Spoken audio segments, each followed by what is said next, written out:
In compliance with Chapter 551, Open Meetings of the Texas Government Code, I call to order a regular voting meeting of the Board of Trustees of the Austin Independent School District for Thursday, November 21st, 2024 at 6:12 p.m. A quorum of the board is physically present at the AISD Central Office to conduct this meeting. This meeting is streaming live on AISD TV and Apple TV. It's also being broadcast on cable channel 22 through Spectrum, Astound Broadband, and on channel 99 through AT&T Uverse. Closed captioning in English is available on these platforms for individuals who are deaf or hard of hearing. So welcome and thank you for joining us. This is a very special and celebratory night. So for our first item tonight, we'll recognize our outgoing trustee whose position was filled by a newcomer during the 2024 election. So tonight we will recognize our friend and an amazing trustee for District 2, Ofelia Zapata. Let's give her a hand.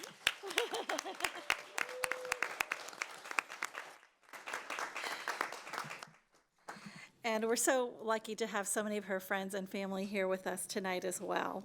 I will start by asking if Trustee Zapata would like to say anything before turning it over to our superintendent and then open it up to all trustees. Okay.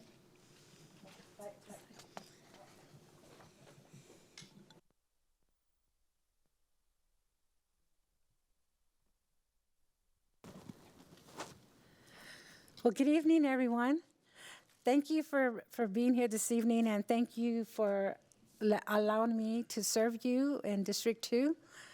It's been an honor, a privilege to be able to work for you and with you, and also with these amazing colleagues I have here, all my trustees here, Trustee Chu, Trustee Galugo, Trustee Boswell, President Singh, Vice President Foster, Trustee Hunter, Trustee Kaufman, and Trustee Gonzalez.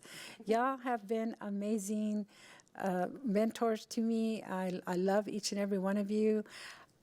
I cannot say enough of how much I have really enjoyed doing this work for you.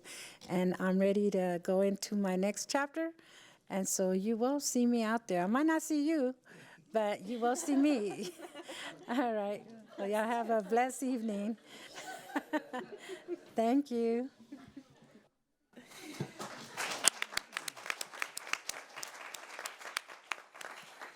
Superintendent, would you like to share a few words? I would love to, President Singh. So many of those out there kind of following along may not know kind of the special relationship Trustee Zapata and I have. I first met her 7 years ago or so, before I even came to Austin ISD. I was actually working as a consultant for AISD, and at that point, I met her and Gloria, her kind of next to Tim, her right-hand person, and she was advocating for investments at Eastside by way of the 2017 bond program. And at that point, I didn't realize that people like Trustee Zapata existed. Like that there were people out there going above and beyond, going to great lengths to kind of inform and advocate for their community. I had seen people like politicians, I'd seen things occur, certainly in my experience here in Austin, but I'd never met someone who was that intentional, that focused, and that committed. And so that started off my relationship with Trustee Zapata. At that time, she wasn't a trustee, but I knew she was tied into the community. And that was made abundantly clear to me when she pretty much dominated her election in true form with a grassroots campaign like I've never seen before. It was absolutely incredible. And since then, I've learned a lot from Trustee Zapata, but two things I think are notable. The first is persistence. If you know Trustee Zapata, like she's going to be calling you, and she is going to be sharing her ideas, her thoughts. She's going to be advocating for our students and families in East Austin, in District 2. And there have been times along the way where I'm like, Trustee Zapata, I don't know. I think we could do it. But she's like, no, Matias, we can do it. And time again, she proved me wrong. And it's because she allowed me to kind of push myself in my thinking and how we could support and be creative to do things that maybe we hadn't otherwise, we hadn't done in the past. And so I definitely learned how to be, what persistence really meant, and how that when really leverage could benefit our historically underserved students. The other thing that I learned was to get uncomfortable. Like, you got to be uncomfortable when you're advocating for students, and that looks different for lots of different folks. And she's pushed me on a variety of different things. There were times where she's like, Matthias, come over here to a Love Hub, to an event, and say a couple words. And all of a sudden, I'm like, I'm saying a couple words, or come over here and have this conversation with this community member, and I'll go and have a community conversation. But the one time where I was most comfortable is when she called me up and she goes, Matthias, we have this event. We're going to be launching the Love Hub. I've got a wrestling ring, and we're going to have luchadores, and I want you to get in the ring. And I said, I'm down, 100%, 100%, because I knew that from her, like, with her creativity and with her support, like, it was going to be okay. And during the day, when it actually came, I was like a total mess. And hardly anybody knows that. But I don't know that anybody, first of all, would have had the idea to do that, or two, would have gotten me to kind of lean into the uncomfortableness of it all. But I think in that moment, I realized, kind of what that really meant to the Mendez community, to the families in District 2. And these are just two really small examples of the great things that I've learned from Trustee Zapata. And so as she kind of journeys on to the next chapter of her life, I want to just express my sincere appreciation for all the work that you've done supporting our students and families, and acknowledge the fact that there are tens of thousands, if not hundreds of thousands of families who have been impacted and their lives improved from the work and the advocacy that you've done. And they will never know, in many cases, the work that you did. But I think that's what makes you so special. They don't have to. And I'm just humbled to have worked alongside you, and I'm sure I'll see you here before too long giving public comment. And I'm going to cherish that time as well. So thank you for everything that you've done for our students, for our families. I love you, and I'm so excited for what's next in your life.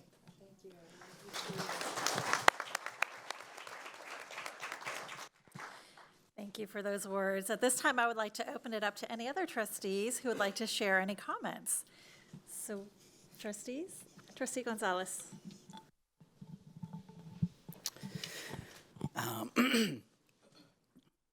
I'm going to try not to ugly cry in front of all these people, Ophelia.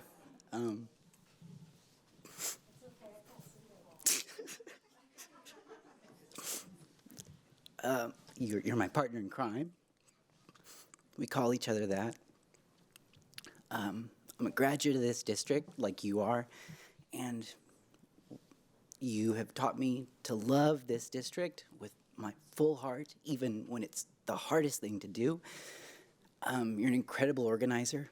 You've taught me how to run a meeting. Ophelia will send you a script after the meeting of everything that you said and say, you agreed to do this, X, Y, and Z, and we're going to hear back on this date, and I'm going to have another meeting with you about X, Y, and Z. You're relentless. You have a persistence that is unrivaled. And you practice a love of moral imagination like I have never seen anybody else do, that goes beyond blood. And that has been such a treasure for me to watch and learn from. And it's invaluable. And I thank you for everything that you've shared with me. I thank Tim, the shadow trustee, who I've also spent hours with.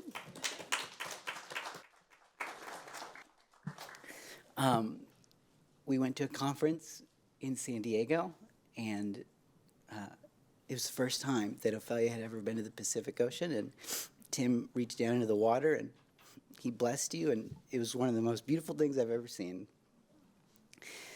I also want to thank your family for sharing Ophelia with us. It's been a gift for me, but I know how much of a treasure she is and how hard that must have been. And she takes care of us. She asks me how I'm doing, and I know that she means it, and she follows up. Anyway. And I don't know why I'm sad, because I know you're going to be back here. not too long from now. But that's all I have to say, Ophelia. I just love you so much. Oh, I love you too, Andrew. Thank you.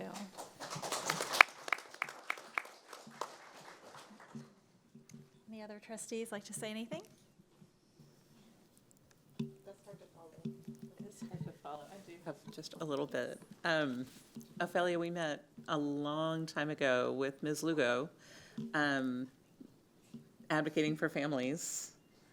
And I learned so much from you. And I am so grateful for your deep love for this community, your deep connection to the community, your deep faith in what's possible for the community, and for all that you have shared with me, for the chance to be next to you and doing this with you, and the chance to share this community with you after you move on from this role and into the next one. And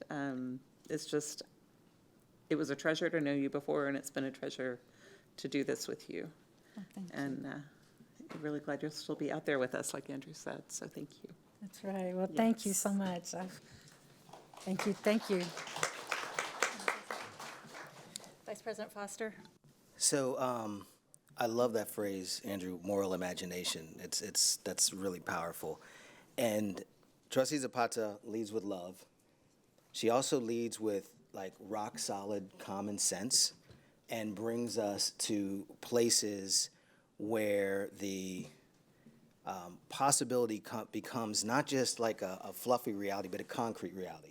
So just like one quick snippet was June 22nd, 2023, when we were about to pass a $1.8 billion budget, and there had been lots of work and lots of navigation and negotiation and conversation, and along the way, the hiring of new athletic trainers to bring equity to our district in terms of resources for our kids kind of got pushed to the side. And a lot of us were bummed about it, but we were like, you know what, we're at the finish line, we're good enough. And Trustee Zapata said, this isn't good enough. And I would like to propose an amendment. I think that we should take the 3% raises for all leadership off the budget, and we should replace that with a line item to hire all of these new athletic trainers. And I think a lot of jaws dropped, and we didn't know what was going to happen next. But I looked out, and our CFO is texting this person and texting that person, and there's all this flurry of quiet activity, and somehow our administration found some money in the couches or something, and we were able to get the raises for leadership, to keep our leadership, and get the athletic trainers. It could have been seen as daring. It wasn't daring to you, it just made sense. It could have been seen as unreasonable, but apparently it wasn't, because we got it done. So along with the way you lead with love and transform people in a broader sense, it has a concrete impact in terms of what our district actually looks like. That's a blessing you can't quantify, right? What you've done for us. You set an example for me that night that I shouldn't compromise and accept almost there. That if it's the right thing, then you say it's the right thing, or I'm not moving. You didn't move, and so the world moved for you. I love that about you. In my mind, you are always Trustee Ophelia, lead with love, Zapata, and thank you for everything you've done for us. Oh, thank you. Well, I'm glad you described everything that happened, because I thought everybody was on board. Yeah. So I learned something new tonight. Would anyone else like to say anything? I'll just say thank you, Trustee Zapata. I'm gonna miss having you second all of the motions. I don't think we're gonna get any work done now unless somebody else, fills that role. But I'll just say the one thing that you really taught me is even in a big bureaucracy like a school district, you can get things done in a short amount of time if you're bold, if you're courageous, and if you bring people along with you. And you did that for us so many times I can't even count it, and I want to thank you, and I'm so excited to see what you do next, and I hope I get to be part of it. Thank you. Thank you. All right. I know that I'll be doing second at home. All right. Thank you all so much for your comments. I really appreciate it. I love each and every one of you. You are in my prayers because this is tough work. And people don't realize what it takes, and especially for our superintendent. I said, how do you sleep and stay looking young? Because everybody says you're real young, so I believe them, you know? So, but yeah, I'll be on the other side doing, Tim and I will be there with our popcorn and cheerleading for you guys. Thank you. Okay? Thank you. God bless all of you. Thank you. Okay, so now we will move on to the swearing in of trustees. During the swearing in, invited family members and friends may join those being sworn in. Larissa Quintana is the newly elected trustee for District 2, and she will be ceremonially sworn in tonight by her uncle, Jacob Quintana. So, when they come up, I think we stay here. Nobody will stay here? I think we stay here. I don't know.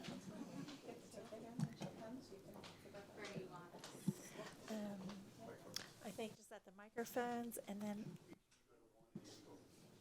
I'm sorry? Larissa, you can go to this one here, and then your uncle can be there. To tell you, as your uncle, that I'm super proud of you and honored to do this today. Thank you. Please put your right hand. Do you let sound the Bible and raise your right hand? Do you do that? Please repeat after me. I, Larissa Quintana, do solemnly swear I, Larissa Quintana, do solemnly swear that I will faithfully execute the duties that I will faithfully execute the duties of the office of Trustee, Single Member District 2 of the office of trustee, single member District 2 of the Austin Independent School District of the Austin Independent School District of the State of Texas, of the state of Texas, and will, to the best of my ability, and will, to the best of my ability, preserve, preserve, and defend protect, and defend the Constitution and laws of the United States the Constitution and laws of the United States and of this state, and of this state. so help me God. So help me God. Congratulations. Thank you.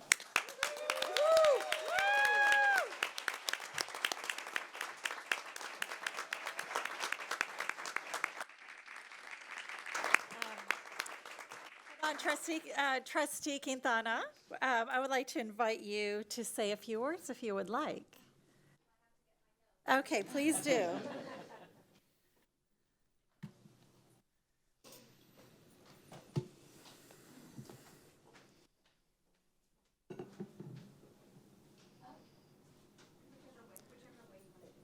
This is fine.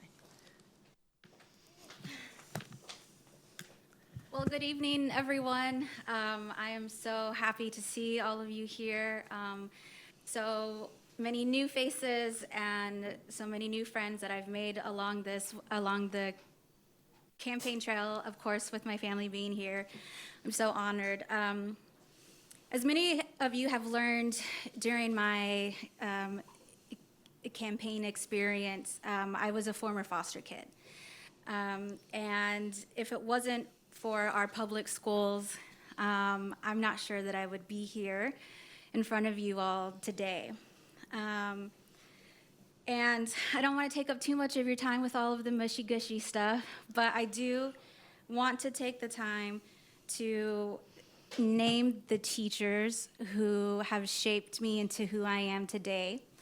And so I would like to thank my former foster mother, Elizabeth Rose Augusto, my fifth grade teacher, Linda Chavez, and my teacher who turned into my family and best friend, Brenda Duget. I could never, ever find the words to express how each of you have changed my life, but I hope that my hard work on the school board will reflect my gratitude. I'm excited to join and to work with such amazing people. And most especially, I would like to thank and congratulate Trustee Zapata on her 33 years of excellence and leadership. And I know that I have big shoes to fill, but I have a feeling she's not going to go too far, so I think I'll be okay. Thank y'all so much.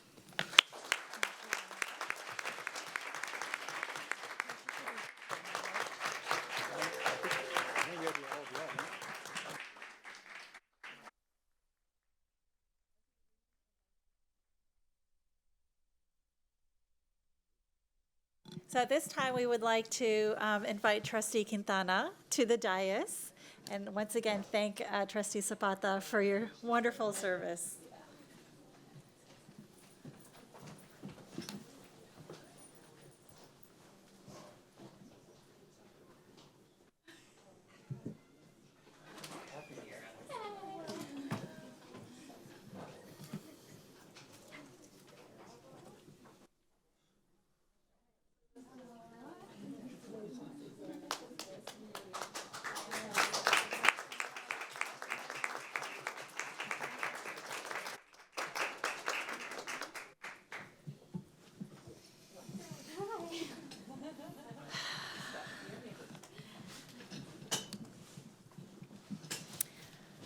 All right. Wow, what a moment. We're so happy to have you on the dais. All right, so next we have Trustee Kevin Foster, or I should say Vice President Kevin Foster, re-elected trustee for District 3. He will be ceremonially sworn in by Tanisha Woods and Evan Craig. So I would like to invite Tanisha and Evan up. And, oh, he's already there.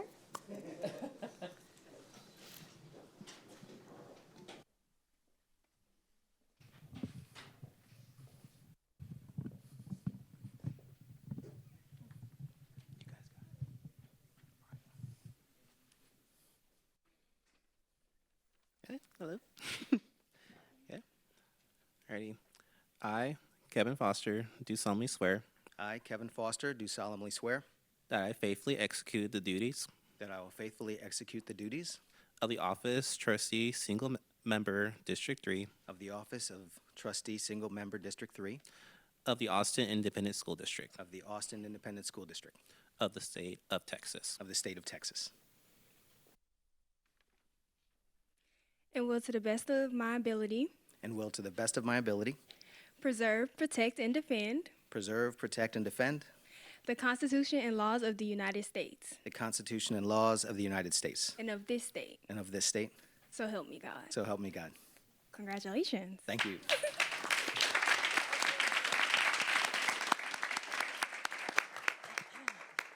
Thank you. And these are your students, is that Yes. correct? That's wonderful. Is he good? Is he a good professor? Is this still on? Yeah. He's great. Okay. I believe it. Here for extra credit. That's right. So just really quickly, I want to thank Austin High graduate and UT student Evan Craig and Ms. Tanisha Woods for swearing me in tonight, and my students from Power and Money in Texas Public Education. Yes, that is a course at the University of Texas, who are here tonight to listen to, what is it, item 4.2 on the budget. So my students are at work, and my students are here learning and serving and doing a great job. Thank you, guys. Thank you. Thank you. Good job.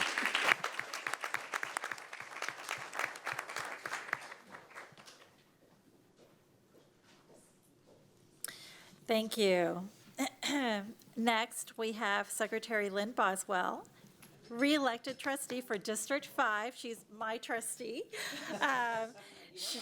Yes. She will be ceremonially sworn in by the Austin Council of PTA President Lori Solis.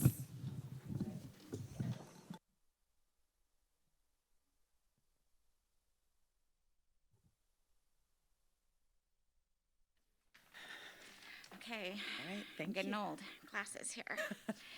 First, what an honor to be part of this really celebration tonight, singing Trustee Zapata today, as well as your reelection on Board Trustee for District 5. I also want to share just one quick thing, but I've had the privilege of many conversations with you, but my favorite and one that I share across the district is when I was a mom to a middle school boy who was crying and frustrated and angry, and you shared with me how it was going to get better and how I was going to get through that phase, and I didn't believe you at the time, and finally it's happened. But I share that story across the district to families to really share, one, that they will get through it too, but also that engagement of family to family, mom to mom, dad to dad, dad to mom is so important, and that connection through our school is what keeps us connected and coming back to our schools. Just like kids go to schools with their friends, parents need to feel like we've got friends on campus we can go to when we need to hear it. So thank you, Lynn. Thank you. All right, please repeat after me. I, Lynn Boswell, do solemnly swear I, Lynn Boswell, do solemnly swear that I will faithfully execute the duties that I will faithfully execute the duties of the office of Trustee Single Member District 5 of the office of Trustee Single Member District 5 of the Austin Independent School District of the Austin Independent School District of the state of Texas, of the state of Texas, and will to the best of my ability and will, to the best of my ability, preserve, protect, and defend preserve, protect, and defend the Constitution and laws of the United States the Constitution and laws of the United States and of this state, and of this state. so help me God. So help me God. Thank Good. you. Thank you, my friends.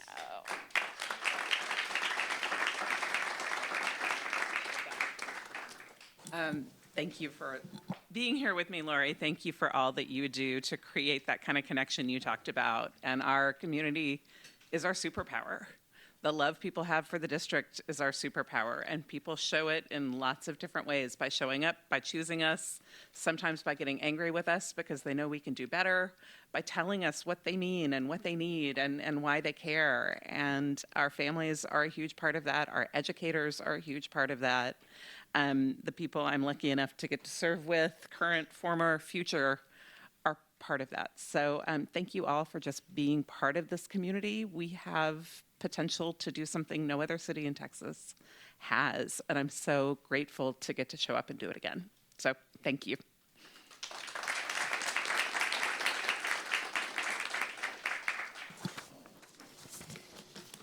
All right. So thank you all so very much. And yes, Trustee Quintana, you have your name tag. I know you were concerned about that. Just teasing.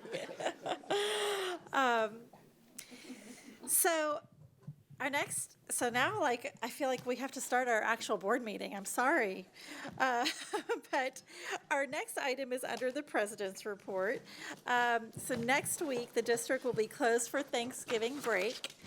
It is our custom at Thanksgiving to share our gratitude and thanks to you for everything you do to prepare every single student with what they need to thrive in a way that's consistent with our mission, vision, and values. On this Thanksgiving, we offer you a simple and sincere thank you for doing the most important work that we know, and that's taking care of and teaching our students. So on behalf of the AISD Board of Trustees, happy Thanksgiving. Now I'm going to move on and talk about the board listening session engagement report. And I wanted to ask Trustee Lugo, do you happen to have that script? Or, okay, I will give you mine. If you'd like to read that. All right. I have more than 60 seconds. Yes, I'm teasing. All right.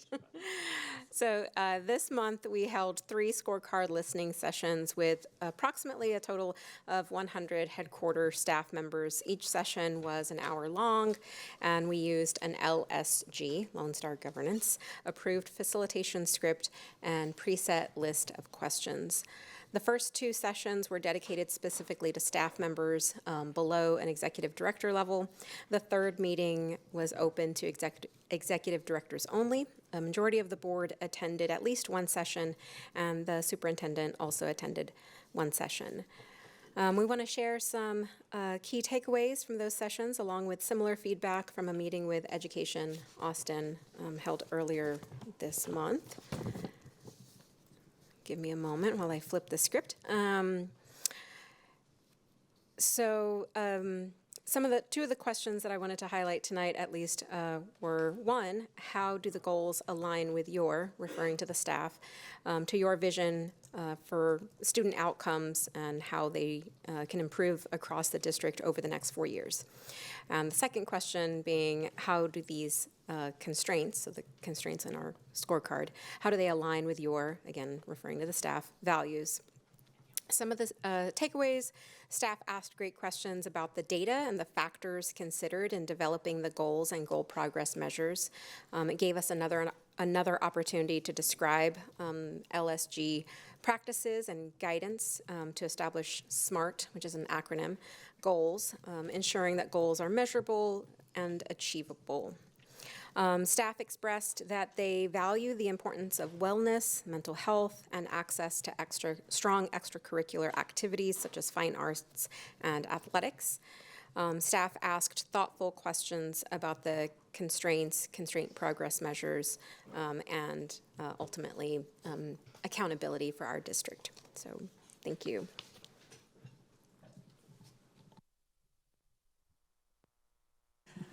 Thank you so much.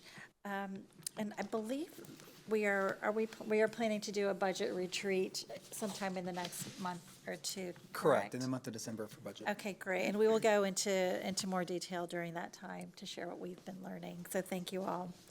And thank you, Trustee Lugo, for that report. So next, the next item is the superintendent's report. All right, thank you, President Singh. I'd like to start by highlighting some student accolades from the past month. We'll be pulling up here our presentation fairly quickly.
Thank you for your patience. We'll get this up pretty quickly.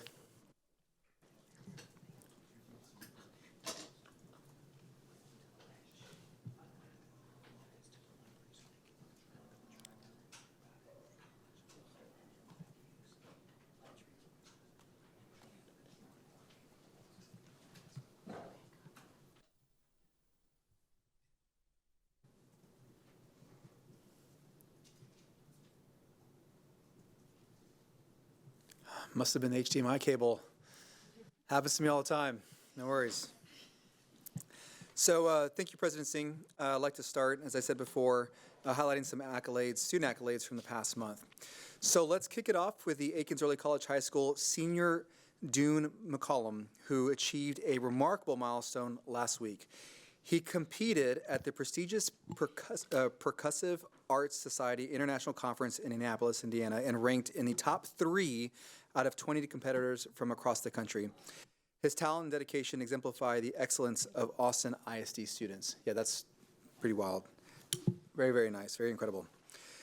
Aikens Percussion Ensemble was also at the Percussive Arts Society International Convention. It's one of the world's largest drum and percussion events featuring concerts, clinics, panels, and presentations by renowned artists. The Aikens Ensemble was among the select high school groups invited to showcase their talents on this international stage, reflecting the dedication and excellence in percussion. Their participation not only highlighted their musical skills, but also represented Austin ISD's commitment to fostering arts education and providing students with opportunities to engage in prestigious events. Congratulations to the Aikens Early College High School Percussion Ensemble and Dune for this outstanding achievement. I also would like to congratulate Naomi D. Capua, a standout student leader from McCallum High School's MAC Journalism program. Naomi has played a key role in MAC Journalism, serving as the social media managing editor. In September, the National Scholastic Press Association named the MAC Journalism social media platform a double national finalist for best use of social media, recognized in both the reporting and promotion categories. Naomi's leadership and dedication helped elevate this platform as a space to highlight student voices, celebrate their achievements, and connect the McCallum community. Thank you, Naomi, for leaving a lasting impact, and congratulations to the entire MAC journalism team on this national recognition. Now let me share about an inspiring group of young leaders, someday probably be trustees, the Austin Young Climate Equity Council. In its fourth year, the council connects students with resources, knowledge, and mentors to take action on climate change and community resilience. And this year's council welcomed 35 new students. You can see them all there. This cohort includes students from Ann Richards School for Young Women Leaders, Austin High School, Bowie High School, Crockett Early College High School, LASA, McCallum High School, and Navarro Early College High School. I'm so proud of these students for stepping up to lead. They're not just talking about change, they're actually creating it. Another group of students I want to congratulate is the Lively Middle School Varsity Theater Team. They achieved the highest honor for a middle school theater group, taking first place overall at the UIL district competition with the performance of The Audition. The team also earned multiple individual awards, including Outstanding Technical Crew, All-Star Tech, All-Star Cast, and Best Performer. Congratulations to Lively Middle School for this outstanding achievement. It's pretty incredible. Next, the James Bowie High School Silver Stars Drill Team earned a Division I rating for their streamer jazz routine at the inaugural Texas Dance Educators Association Dance Field Assessment. This marks a historic moment for dance in Texas, as we're proud that Bowie's Silver Stars were part of it. Congratulations to the Silver Stars for their exceptional performance and for representing Austin ISD with such talent and dedication. All right, y'all, keep an eye out. Soon you might see our students' artwork on Cap Metro buses. Art on the Bus is an annual contest hosted by Cap Metro and Creative Action, inspiring local elementary students to create sustainability-themed art displayed on Cap Metro's electric buses. I was able to attend the event last year, and it was absolutely incredible. Each year, 4 campuses are selected for a 6-month partnership that includes in-school residency collaboration, arts integrated curriculum, an art contest for 3rd through 5th grade students, and a $1,000 stipend for art supplies. This year, Linder Elementary School was one of the 4 elementary schools chosen to compete. We wish them the best of luck. Next, the Bowie High School school dispatch staff returned from the National Scholastic Press Association Journalism Education Association Fall National Convention in Philadelphia with multiple awards. The team earned the Pacemaker Award, the highest honor for high school publications, for the 7th consecutive year. Individual achievements include first place design of the year, multiple top placements in categories like design, photography, reporting, and portfolio of the year, honorable mentions in categories like sports story, multimedia feature story, and artist of the year. The Dispatch's second issue of the 24-25 school year earned second place, best of show, in the newspaper news magazine category, continuing a 5-year streak. At the convention, on-site competitions tested students' journalism skills in real time. Highlights include superior in sports writing, Charlotte Schwarty, excellence in news writing, Liberty Pittman, an honorable mention in feature writing, Isabel Verrett. Congratulations to the dispatch team for representing Bowie and Austin ISD with excellence. Next, Northeast Early College High School students in the Entrepreneur CTE program earned first place among 29 teams at the Junior Achievement E2 competition. You can see them right there. The winners were Roberts James, Carlos Moreno, and Jacqueline Negrete Cruz. At the competition, students developed their own businesses focusing on design thinking and entrepreneurial skills. After working with professional coaches to refine their presentations and public speaking, students presented to a panel of judges. A big congratulations to the Northeast students for showcasing their innovation and representing Austin ISD with pride. And before I conclude, occurring here momentarily, I wanted to wish the 11-0 LBJ Jaguars the best of luck in their playoff run. As we speak, Coach Rawls and the LBJ football team is competing in the second round of playoffs against the Lavernia Bears. Go Jags. That's why I'm wearing purple. We got a rep. Super excited. And so, trustees, that concludes my report. I do want to wish all of our families a great break. Take some rest. Our students, please get some rest. Our staff, please get some rest. Take care of yourself. Enjoy time with your family and friends. And come back refreshed and ready to take on the rest of the year. See you then. Thank you, Superintendent Segura. All right, can you introduce the next item? Absolutely. I'd like to welcome up Katrina Montgomery, Interim Chief Financial Officer, who will join me in sharing the budget update. Pull that presentation up here pretty quick.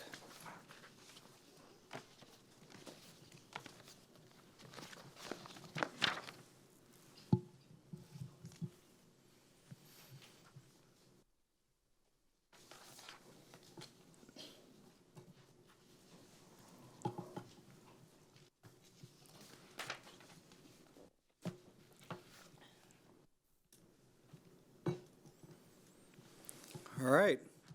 Well, thank you. So this represents the budget reduction strategy presentation.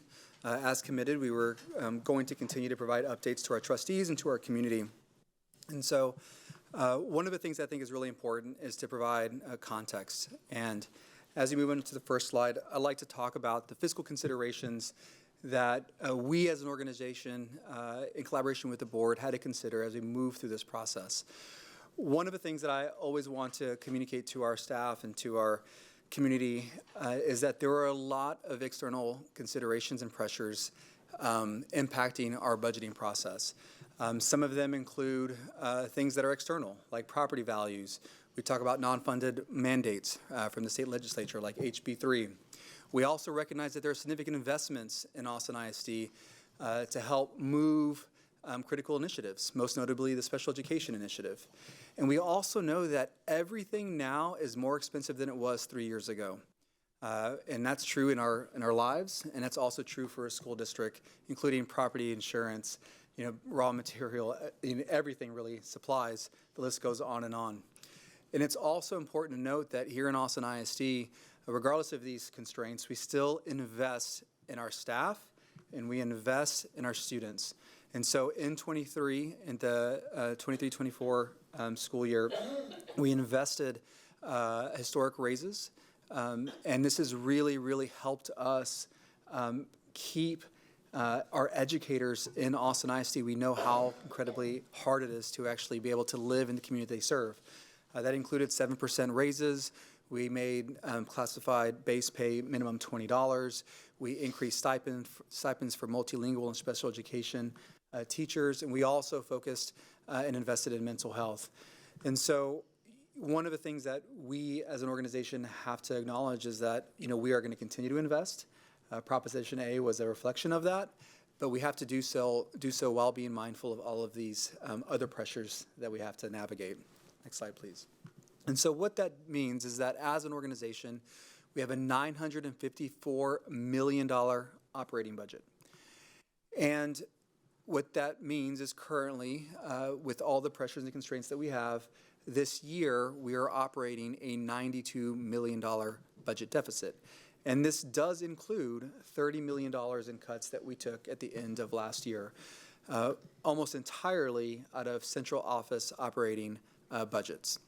And so the first time that we brought this update with the $92 million was back in August, and it reflected some adjustments that we saw with property tax growth. One of the things that I think is always important to talk about is that the budgeting process is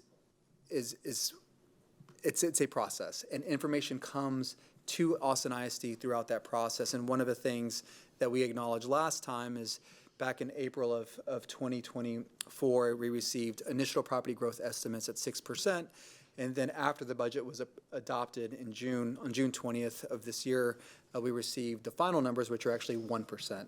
And so those types of adjustments, impact our budget, and that has led to the current deficit of $92 million. And so one of the things that I also want to communicate to everybody is that it's not just Austin ISD experiencing this. School districts all across the state of Texas are running budget deficits. There are multiple articles and reports out there. One of the things that is most notable is that in Central Texas, 65% of the school districts are passing and are operating budget deficits. The other thing that I would like to call out is that there hasn't been a significant increase in per student funding in over 5 years in the per student allotment. And so as things continue to increase in cost, we have not seen a correlated increase in funding from the state of Texas. And as we move to the next slide, you can see kind of graphically what this looks like. Every single part of the state is experiencing these types of challenges. You can see here, and I am disheartened to say that back in February when I first presented this slide, I think there was only like 4 or 5 articles in here. Now we have hundreds to pull from.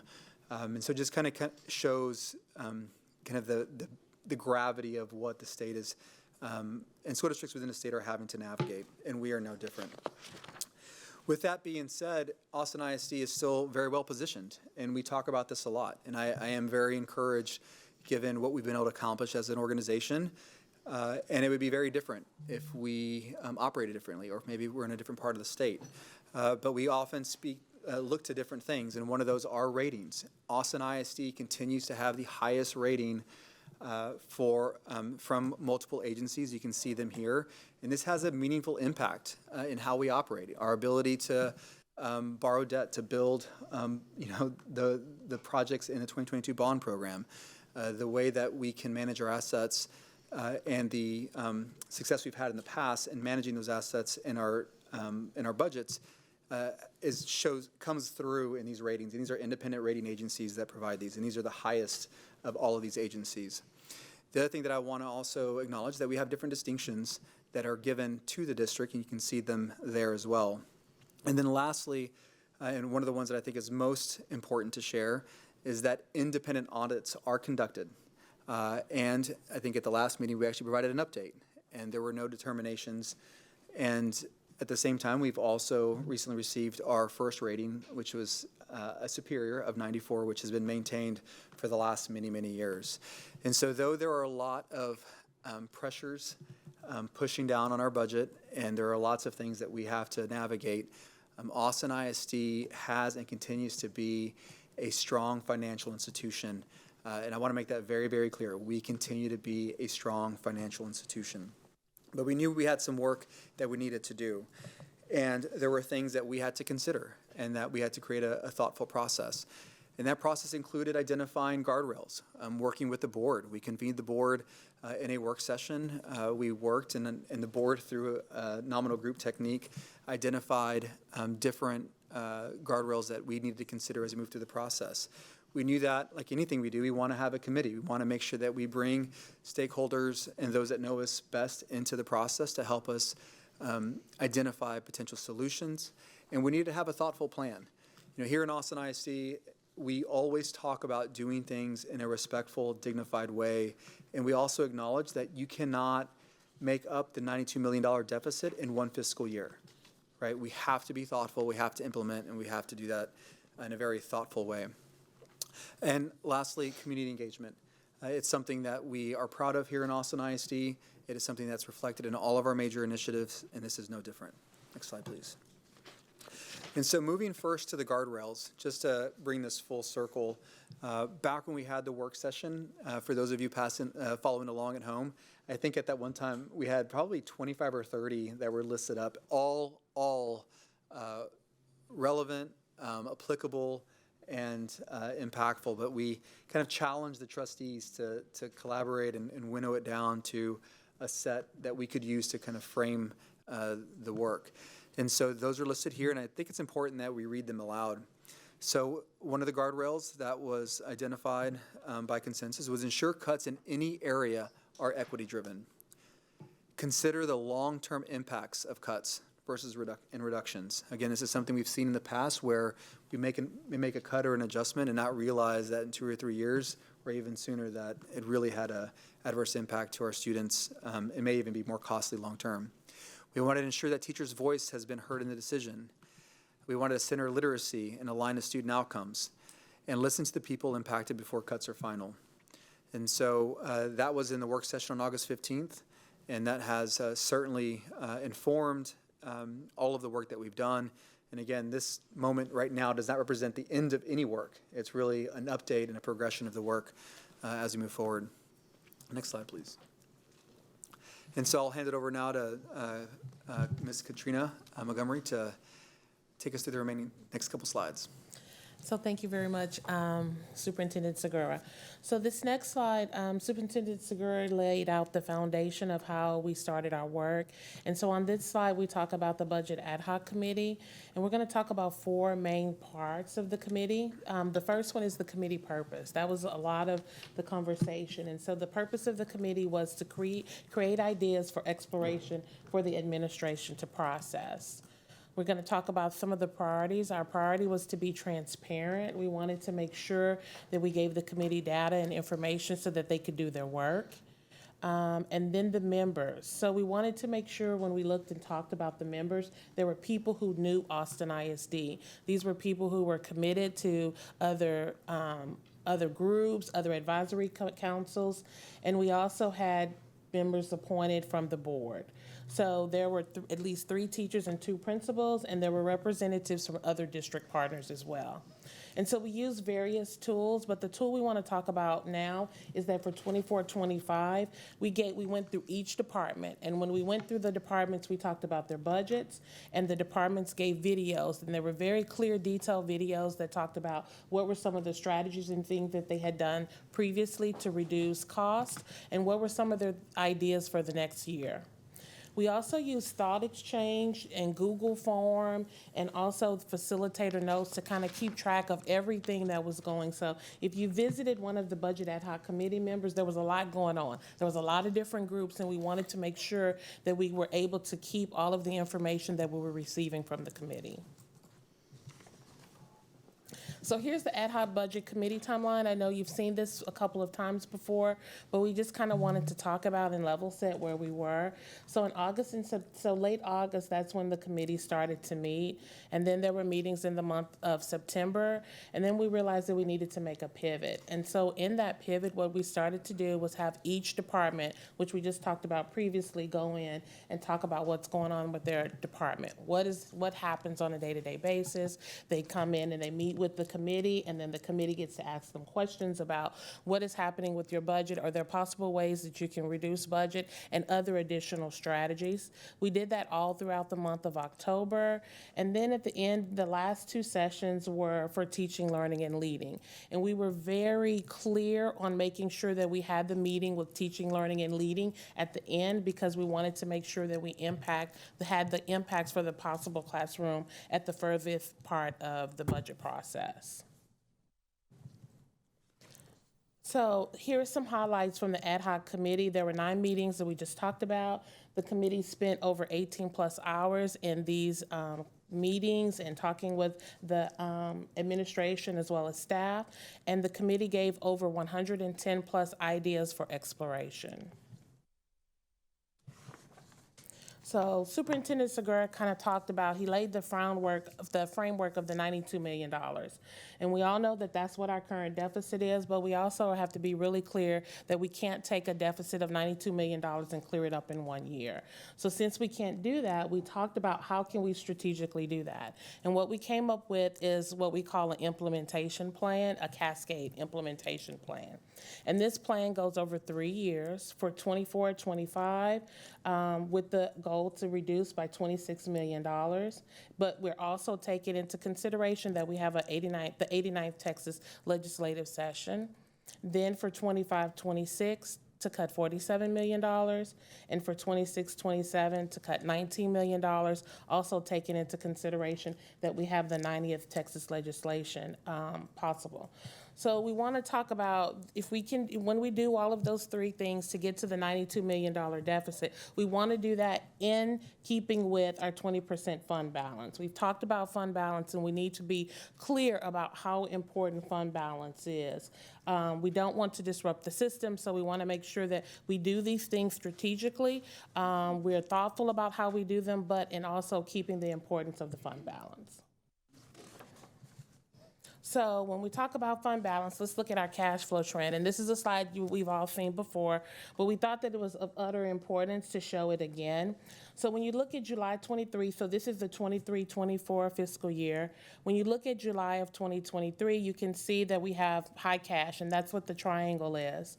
And then in August of 2023, you can see that our cash balance really had a big dip. One of the reasons for the dip is because of the recapture payment, and the second is because of our property insurance.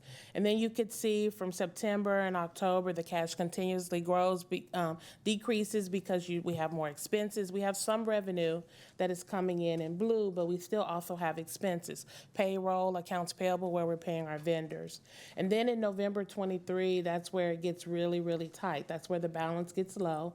And you could see it of November of 2023, we had $53.2 million in our account. And so the reason why we want to talk about this is because if we reduce fund balance, that would also reduce the balance that's available in November of 2023. And so this is the part of the year where the district has to be really in tune about what's going on with our finances and looking at all money that's going out the door, all of our cash flows in and out, but especially going out the door. You see December of 2023 and then January of 2024, that's where we get 54% of our tax collections. And then it's good, right? So we have all of our money, we have our money's in the house, indoors, we're investing it, we're doing really well. But what happens again is then we're still going to do the same thing. In August, we're going to have this large recapture payment, and then our balance is going to start to decrease, and then we're going to get to November of 2023. So we wanted to show this slide because we wanted to show the importance about having a great and a stable fund balance. So we kind of talked about this, but this is just in words, what the slide just showed. What are the benefits of a sufficient fund balance? We want to ensure that there's no disruption to payroll and vendor obligations. We know that we're the 7th largest employer, and we want to make sure that we can make there is no impact to paying our employees on time as well as paying our vendors on time. We also want to talk about maintaining a higher bond rating because that helps us with lower interest costs. And then we want to maintain our first rating, which is by TEA. The one thing I don't think we've talked a lot about is that it also provides flexibility for unforeseen costs. So we've been talking about this whole time about meeting our obligations, but we haven't talked about being prepared for unforeseen costs. And some of these examples of unforeseen costs are the Winter Storm Uri and COVID-19. We want to make sure that we're always prepared for these things so we can make sure that we hold Austin ISD in a great place financially. Yeah, and Katrina, if I could interrupt you, I think it's really important that we maybe put an even finer point on this. When the pandemic occurred and there were a lot of organizations, a lot of companies in the city of Austin that did not and were not able to pay staff, the board made a decision to pay classified staff. And it was something that required board approval, but the only reason we were able to do that is because we had a healthy fund balance. We didn't know whether it would be reimbursed. We didn't know what was going to happen. But I think it's important that we talk about how impactful having the ability to access that in time of need is. And that was a real example of when we accessed it, and thousands of lives and families were supported in a much better way. And I just want to make sure we say that over and over, because you're right, we have not talked about that aspect of our fund balance and how it gets used. Sorry, I just wanted to make sure I made that point. Yes, sir, thank you. And so then the next slide is talking about the community engagement that has been done. We've talked about the budget ad hoc committee. We've had committee meetings, Austin ISD up close. So this slide is talking about some of the things that we've already done. We've been to, I think, 1 or 2 principal roundtables, our district advisory committee as well. But we are also in the process of scheduling other meetings. We're scheduling meetings with our staff, our teachers, our principal, other committees, and then central office as well. So now we're going to talk about the cost reduction evaluation. So what we're trying to do on this slide is pull it all together. So there were 4 prongs where all different information came from. So we wanted to be clear that there was information from the Ad Hoc Budget Committee. There was information from Gibson Consulting Services. There's also information from administration. So when you take all of these 4 different areas, and I want to point out again that the Ad Hoc Committee only gave us ideas for exploration. There were no ways, that was all that they gave for the administration to go and do our work, which is going in and vetting these ideas. So out of all 4 of those areas, the administration gave cost reductions as well as revenue generating ideas. All of these things went through the equity rubric, of which we're going to talk about on the next slide. And once everything goes through the equity rubric, then it comes to the reduction implementation plan, of which we will present in December. So here's the equity rubric that Dr. Hawley and her team created, and we've utilized this rubric as a leadership team. We've done it individually for our departments, and then we also talked about it together as a leadership team.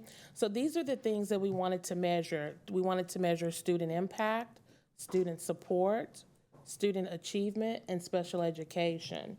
We also want to say that a higher total number, so if you do like the 5, that means that there is more of a drastic impact to historically underserved students. So in another way to put that, you would want a lower score on the rubric than a higher score. So let's talk about the deficit reduction strategies. I'm going to talk about 24-25 and the 26 million specifically, and then I'm going to, after I finish that, I'm going to turn it over to Superintendent Segura to talk about the future years. So remember when we talked about our Cascade implementation plan for 24-25, we're cutting $26 million. And so here's how we're proposing to do that. You have operations and facilities. They have eliminated 55 open vacant positions. The technology department is reclassing staff positions from 199 to bond, so that's also a reduction for our expenses. There's also technology is working on monopose, which is called Project Lighthouse. I believe Chief Rodriguez is in the process of renaming that, but that will bring in additional revenue to the district. And then the next few groups are going to have reorganization, reorg. So that's going to be talent strategy, the superintendent's office, finance, as well as communications. And when we do these reorgs, that is going to be a reduction of expenses. You will see when Superintendent Segura speaks, you might see in 24-25 as well as 25-26. So it's like a part 1 and a part 2.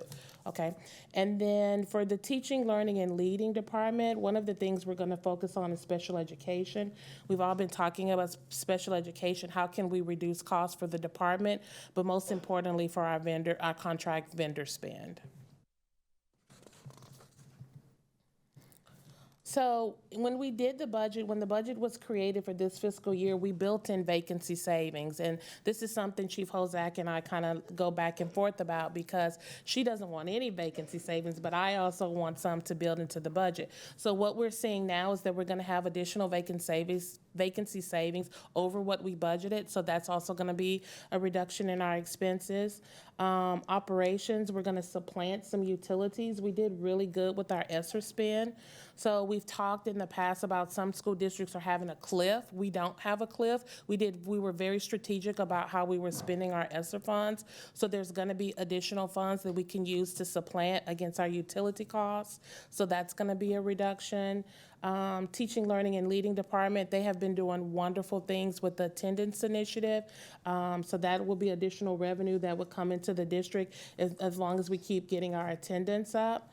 And for finance, we're going to be a lot more strategic in investing and making sure that when we get the funds in December and January, we're looking them and doing a long-term investment plan, right? So we know most of our money comes in December and January. We invested till August. We can kind of lock in the rates. We're all pretty familiar that the rates have decreased over the last month or so. So we just want to be strategic in making sure that we're maximizing all opportunities for interest earning learning. And then talent strategy has insurance funding. So we've been looking at that, and what we realize is the fund is it's good, it's whole, and so if there are ways that we can continue to not contribute for 2 months, this was something that was presented to the board last year. And before we leave that slide, I do want to make it clear to the trustees that we're halfway through the fiscal year that we're referring to in these slides. And so I know when we talk about these, I want the trustees in our community to know that we have evidence and data that shows that these are going to be targets that we can hit. We're not, they're not abstract, like we have detail behind them. Thank you. Okay, so now let's talk about the cascade design again. You've seen this previously, and one of the things we want to be really sure that we commit and we understand is that we're gonna make the $26 million. So for this 24-25, we have strategies that are gonna help us make the goal of the $26 million. That doesn't mean that we're gonna stop, that doesn't mean that we're not gonna continue to pursue everything, but we wanna make sure that we're clear that the $26 million, with or without any help from the legislature, we will have that impact will be done this fiscal year. Thank you, Katrina. And now I'll take the board and the community through the next kind of fiscal year and different strategies that we're exploring.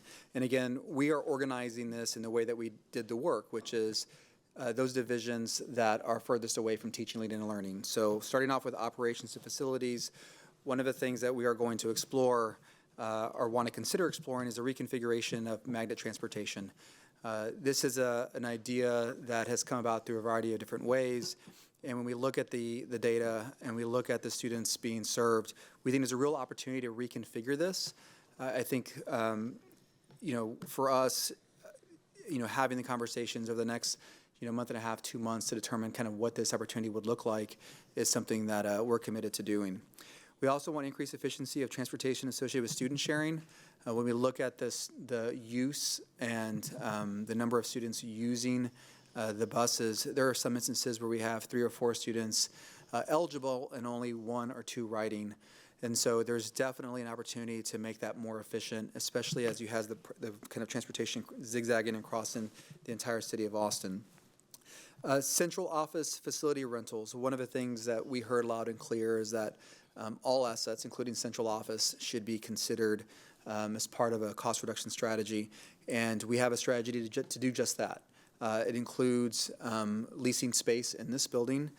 There are some other things that we'll have to do to make that a reality, but we feel like there is a plan that we can execute that would generate revenue and also provide opportunity for our staff here at central office. Portable reduction strategy. At one point in 2017, we had over 600 portables. By way of the 2017 and 2022 bond program, we've been able to reduce that, and there's plans to reduce even further. Currently, right now, we have over 400 portables. And at the 400 portables, the newest one I think is 24, 25 years old. And if you think about portables, they're very, very costly. They're exposed to the elements on all sides, even underneath. And when you think about the square footage associated with that, it's a little bit over 700,000 square feet. Just to put that in context, that's almost 2 buoys. That's 2 Aikens. That's the amount of square footage that we're carrying in portables. And so if we can really develop a thoughtful process that eliminates these older portables, especially at schools that have capacity in the building, again, we're going to be very thoughtful. We'll develop a strategy. We'll engage. We think there's an opportunity. It's never really been something that we've evaluated proactively. It's always been after an investment was made by way of a modernization project. But we believe that there's significant opportunity because it is square footage that we have to maintain, utility costs, custodial costs. I mean, the list goes on and on and on. Expand property monetization efforts. You've heard me say this a couple times. I very much appreciate the board allowing the administration to be creative as we explore opportunities. All of the real estate ideas will come to the board. Because of the nature of the transactions, they will all be in executive session, but it does help us kind of manage, fund balance and provide kind of more time as we implement this process. Katrina just mentioned the Lighthouse project that will be kind of reclassified. We also want to consider contract evaluations. This is going to be across all divisions. The one thing that I want to make clear is right now the ability to ensure that our partners, vendors, anybody that's doing work with us, the way they provide information to us to ensure that they are kind of meeting the needs of our students in alignment with our values, that is not currently structured in a way that allows us to make informed decisions. Meaning that a lot of times we get information kind of the way that they want to provide it to us. What we're going to propose is actually creating a structure that allows our partners to provide information to us in a structured way that allow us to evaluate kind of the return on outcomes, the return on student experience, the return on our students' environmental supports. And so that is something that's going to take a little bit of work and alignment, and we want the opportunity to explore that this coming semester. Reorganization, again, is across a couple of these divisions. Some of them will be done via vacancies early in this semester or this fiscal year, and others will have to take time and we'll have to implement next year. Again, we'll work with our departments, we'll engage with our staff, and as committed to those that may be impacted before we make any final determination. But these are all kind of part one and part two. Property insurance renegotiation. This is something that has been top of mind for quite some time when you think about kind of the liability that we carry, the premiums that we would have to pay, and just the amount of times we actually access that coverage. It's very limited. And so we believe there's an opportunity here to reconfigure that, use a different model, and save a lot of those funds. Procurement process authorization improvement. One of the things that we as an organization encounter are just systems that are so dense that it slows down the entire system. One of them being that within Austin ISD, every time that there is a desire to procure something down to $10,000, you have multiple bids. And in many cases, those don't exist. And so staff, spend a lot of time trying to go and find those other bids. And it creates a slowdown in the process. It creates a lot of really time and energy in our system. And this impacts all of our schools. And so one of the things we'd like to look at is if there's an adjustment opportunity here to increase the efficiency and raise that up. Reform PEMS. So we as an organization, based on what we've observed, and not truly my observation of the last 18 months, is that we are leaving a tremendous amount of money kind of on the table by not coding our students correctly. And so for us as an organization, that requires a couple different things to occur. Professional development, the process has to be improved, the location of where the effort sits within AISD has to be explored. So I view it as a true reform of PEMS. We believe that there's opportunity here, and it'll help offset some of the costs that some of the fixed costs that we've incurred. Legal services. Now that we have bench strength within our legal department, bringing those services internally, it's been a practice here in Austin ISD for a very long time where each and everything that requires an attorney is outsourced. I think now with the kind of building up of our internal legal team, we have the ability to draw those contracts in, thereby reducing costs. And we've already seen that occur over the last year, so very proud of the work that is occurring there. Stop loss insurance, another solution that is not unique to, maybe unique to K-12, but not unique to organizations in general. We believe there's an opportunity to get that reduced.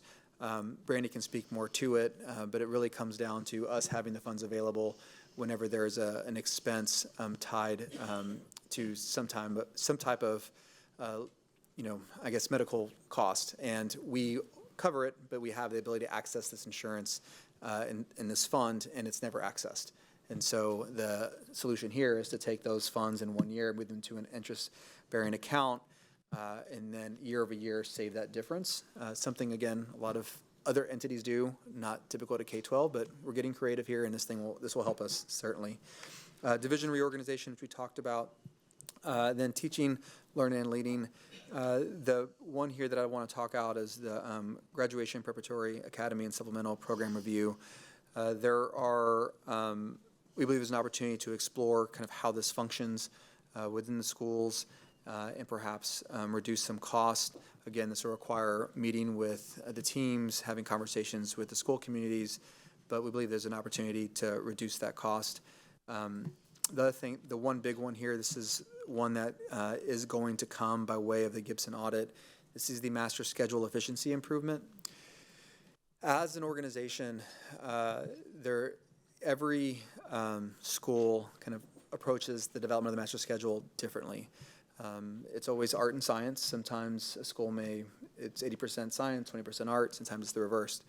What we're wanting to do is to create a system to ensure that the buildup of the master schedule, first and foremost, aligns with the values, is built around the students that have been historically underserved, but ultimately looks at efficiencies. At scale, we believe, based on the information that we've seen, that there is tremendous opportunity, and this is probably a significant savings if we develop a process and implement over time.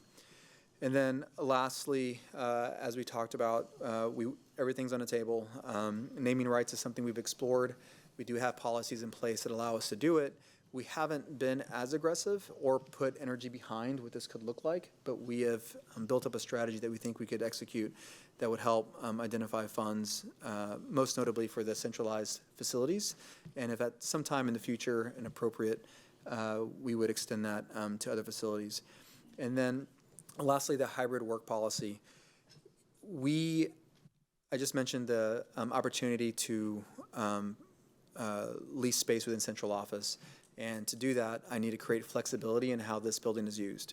I also want to create the opportunity for other facilities that are used by staff to be relaxed with the amount of loading or usage. And the only way to do that at this time is to implement a type of hybrid work policy. The one thing I will point out is there have been kind of different iterations of what this looked like in the past. We have had conversations with the ad hoc committee and other partners. We feel at this point, to leverage the other revenue generating opportunities, we have to truly explore this policy. And so when you look at kind of where we are, if you go to the next slide, we have already created a path to address the $26 million in this fiscal year, which I think is a huge, huge achievement.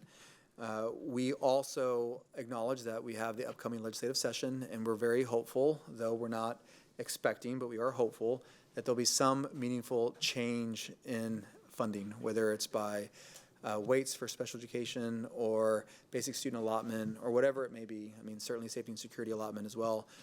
But we're not accounting for that. And so based on these strategies, we feel that we're well on our way to addressing the $47 million that we would like to offset in this next fiscal year. The one thing I want to be very clear of is we're not exactly sure where that line is. Is it 40% of the 47 million? Is it 60%? Is it 65%? 70% even? And the reason being is because we haven't defined these processes. You know, the one I just mentioned, the master schedule development process, if we are very creative and also create strong processes around it, that number could be significant, very significant. If it is not as tight, then it's going to be less. And so that would obviously shift kind of where we end up in that overall amount. So if you look at the way this table is structured or the way the graphic is structured, develop strategies to the left, have secured those amounts, and then ones that we're exploring will take us ultimately to where we need to be. The next slide is just the updated budget development calendar. We are continuing to include this as adjustments occur. The one thing I'll point out is, as President Singh mentioned, we are scheduling a board budget work session in December. You can see that there. We're right now determining kind of whether it should go with the information session or the board meeting or in between, but we'll get that codified and we'll notify everybody when that occurs. The other thing is we've already begun scheduling the teacher and staff outreach engagement opportunities for December 9th and 14th. These will continue on past the holiday break, both holiday breaks, I should say. But getting those scheduled now is a priority as we move and kind of through the implementation plan for each of these ideas and strategies. So on next steps, additional engagement opportunities.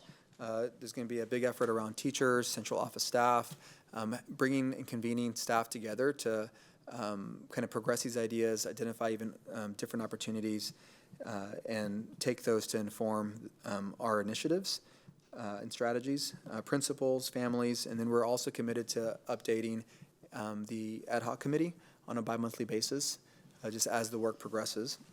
And then we're also going to be drafting any necessary policies to be considered by the policy committee and bring those forward at the appropriate time. And so the three big ones, if I was to kind of distill this all down to things that are really going to require resources, thoughtful strategic implementation plans, it's going to be the portable strategy, the master schedule strategy, and the kind of reform of PEEMS. The board work session early December, again, is what we're targeting for the retreat or the work session. And nothing is ever final because we're in the middle of the fiscal year, but we continue to provide updates along the way. And with that, I can answer any questions, and Katrina and I will do the best we can to be responsive. Thank you, Ms. Montgomery. Thank you, Superintendent. What a clear presentation. Thank you. I would like to open this up to trustees for questions. Well, I guess just to start, just a note of gratitude. This has been a challenging process, and you've leaned into it seriously. And even as we've leaned into it seriously, there were missteps along the way which kind of come with complexity. And at the moments of misstep, there was a serious leaning in to adjust. So when we had the ad hoc committee and there were clear calls that something needs to be adjusted, you worked hard at that.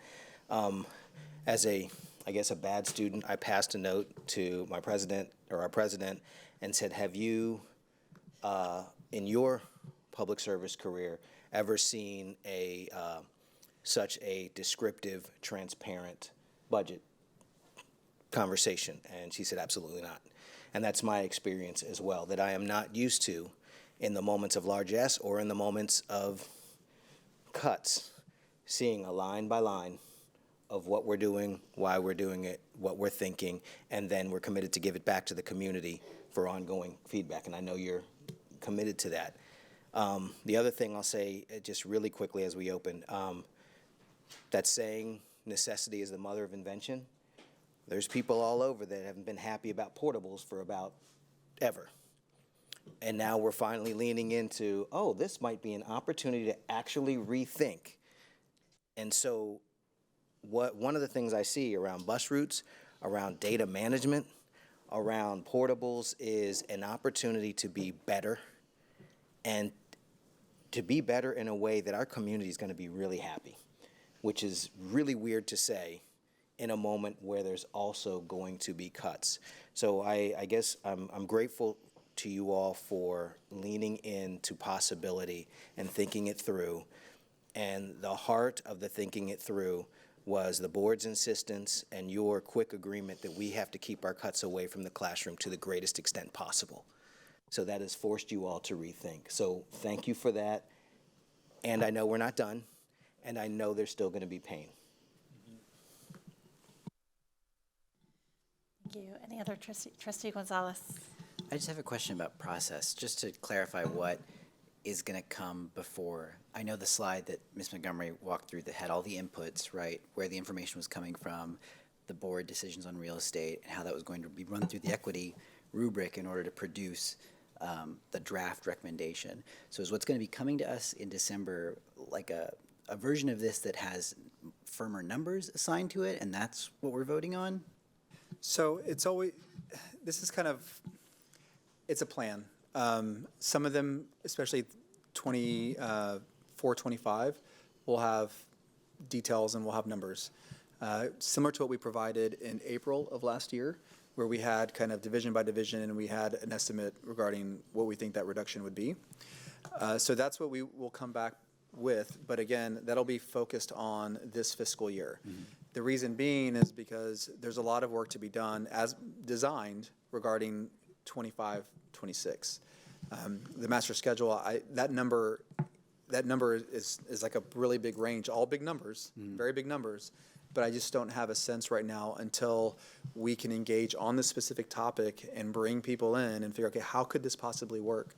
So really what we're looking for, as we move through the process is consensus on progressing the work, acknowledging that there are 3 big areas that are going to require bringing people in, the overhaul of PEEMS, the master schedule development process, portable reduction strategy, and the other one I would also include is the reduction of reliance on special education contracts. That'll be a little bit more isolated, but those are the 4 that we really need to spend time building out between now and late January. And the reason I want to do it this way is because I want to make sure that our campuses have enough time to plan for the 25-26 school year. I certainly recognize that the ad hoc committee timeline was abbreviated and when we wanted to get feedback or ideas from them. And the reason being is because we release our budgets to our campuses in late January, early February. And once those go out, we have a limited opportunity to make adjustments without really impacting our schools. And so we were really trying to make sure that we, kind of brought all this together. So in December, it'll be progressed. We'll have more definition around this fiscal year, and we'll have details on the implementation plans and strategies as we build out those 4 key areas. And I guess the last thing I would say, as far as vote and what needs to be voted on, there may be a budget amendment that we might explore as something we could talk about, but really looking for consensus and just continue on. Thank you. Any other trustees? Yes, Trustee Boswell. Thank you so much for this, Ms. Montgomery and Superintendent Segura and everyone, community and staff who put work into this. Really appreciate we're doing something impossibly hard that we have no choice but to do.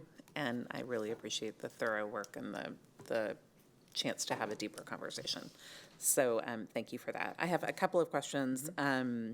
One, you mentioned that some of these will show up as budget amendments, perhaps. When they do, for the board and our community, when we vote on the amendment and for the community-facing piece of it, I would love to explore a way to make that really clear, that those parts of the amendment are related to this strategy, so we see how it's showing up on our budget amendments. I think that would be a benefit to the community. And also, when we budget next year, where are things really shifting and changing? So I think that would just be for transparency and kind of record keeping as a community really valuable. So just want to put that out there to consider. Want to say thank you for the hybrid work and central office conversation. We've been hearing that from a lot of people for a long time. It takes some bravery to go there. It takes some willingness to shift things, and I really appreciate that. And I think our community will as well, so thank you for that. The ESSER supplanting for utilities, I would appreciate maybe in our next superintendent update, and maybe also at some point, something next time we talk about this, some detail for community facing, how much that is, why we're choosing to use that money to supplant our utilities rather than to support our students academically, to support enrollments, support the student-facing things that ESSER was intended for. I do not feel as a district like we used our ESSER money not on you. You were not our superintendent at the time, but used our money as thoughtfully and as well as we could have. And I would just love to know why we're choosing that, knowing that we're in a budget crisis. I just would love to know the scope of that and understanding that that's our second biggest expense. So thank you for anything written you can give to us about that. And that's it for right now. Thank you. Thank you. Anyone else? Yes, Trustee Kaufman. Yes, thank you. So a couple questions, and I may not have listened properly, but on the master schedule efficiencies, is that also looking at elementary schedules with PE and other special areas pieces and fine arts? So if you're referring to the essential areas plan, the analysis does not consider moving away from the structure of the schedule. Like, for instance, right now, the planning period, that is kind of the current structure that we would have. So we're talking about identifying where we have core instruction taking place at scale where there are very few students in the classroom. So not necessarily going back. That would actually be a separate process and one that I would think takes a significant amount of engagement. It's something that we could consider, but it'd have to be a kind of a different timeline to get to 25, 26, given where we are with that budget cycle already. Okay. I do hope, however, without necessarily changing the structure of having a planning time that we're able to look at efficient use of the teachers who are teaching those courses. So for example, when we shifted to a full-time art music teacher at every campus, which is wonderful, but means that there are efficiencies in the schedule that means that they may not be teaching art and music all the time. So for Trustee, example. Trustee Kaufman, your point is actually one that I'm very grateful to respond positively to, because I agree with you that there are multiple efficiencies that are going to be identified through this process. You know, and I have already kind of began exploring what that process would look like. So I think some of that will be addressed as part of the analysis. Now, whether we determine to take action based on what we find, that'll be something different. But yeah, I'm encouraged that we will find that in this work, based on what I've observed and what I've learned over the last 6 weeks working with our auditor. Okay, thank you. And also I wanted to ask, just our Prop A is providing very beneficial and necessary funds for this process, but part of that is based on the part of the voting and the selection of that tax increase was based on the lack of state investment in schools. And so as we look ahead and anticipate that there may be investments in schools, you know, we keep our fingers crossed that this session and perhaps the following session might result in investments in public schools. It may not. And there may be strings attached to those funds that tie the way that we can use them and what we can do. However, is there a consideration on the long-term horizon of proposing a reduced tax rate if in the future the funds come from the state that we had anticipated, if that makes sense? That if we can offset the funding that we are generating from our local taxes, if the opportunity arises. So Trustee Kaufman, I think several things would have to occur before I think I'd be comfortable bringing that back to the board. But again, everything is up for consideration. I just don't want to mislead the board and say that if the legislature did something in the spring of 2025, that we would come back at any point in the near future. It would be a little ways out before we'd consider something like that. I don't know if that's a helpful response, but it is, and I think the key word is like the long-term horizon, because right now we're responding to an urgent situation around making sure that we're maintaining services for our students while having a budget that's within our means. But so we don't want to, there needs to be some stability and some long-term stability before we can move to that. But I just want to put that back into the air, that if we are, when considering our voluntary contribution to recapture, that if we can find an alternative to that, rather than considering that to be a permanent fixture. Yeah, Trustee Kaufman, one thing I would add is it really would depend on the methodology used to release funds to the school districts. If it was weighting the way they structure these, it's biennium. If there was a cost of living adjustment that we could, and it was baked into the state budget, then I think that creates a different solution for us. Because of how they currently do it, it's kind of limited. So I think the opportunity will exist. We'll see what they do. But I think structurally, the cascading plan allows us to take those things that are going to have the largest impact to our schools furthest out. And so it gives you hopefully 2 bites at the legislature to increase funding. And I think we've demonstrated that. I think we can do this if we just continue on the current path. Thank you. And I just want to echo the appreciation for the presentation and also for the many examples I saw in there of things that we either heard from the community or from the board that were incorporated in there. Thank you. Anyone else?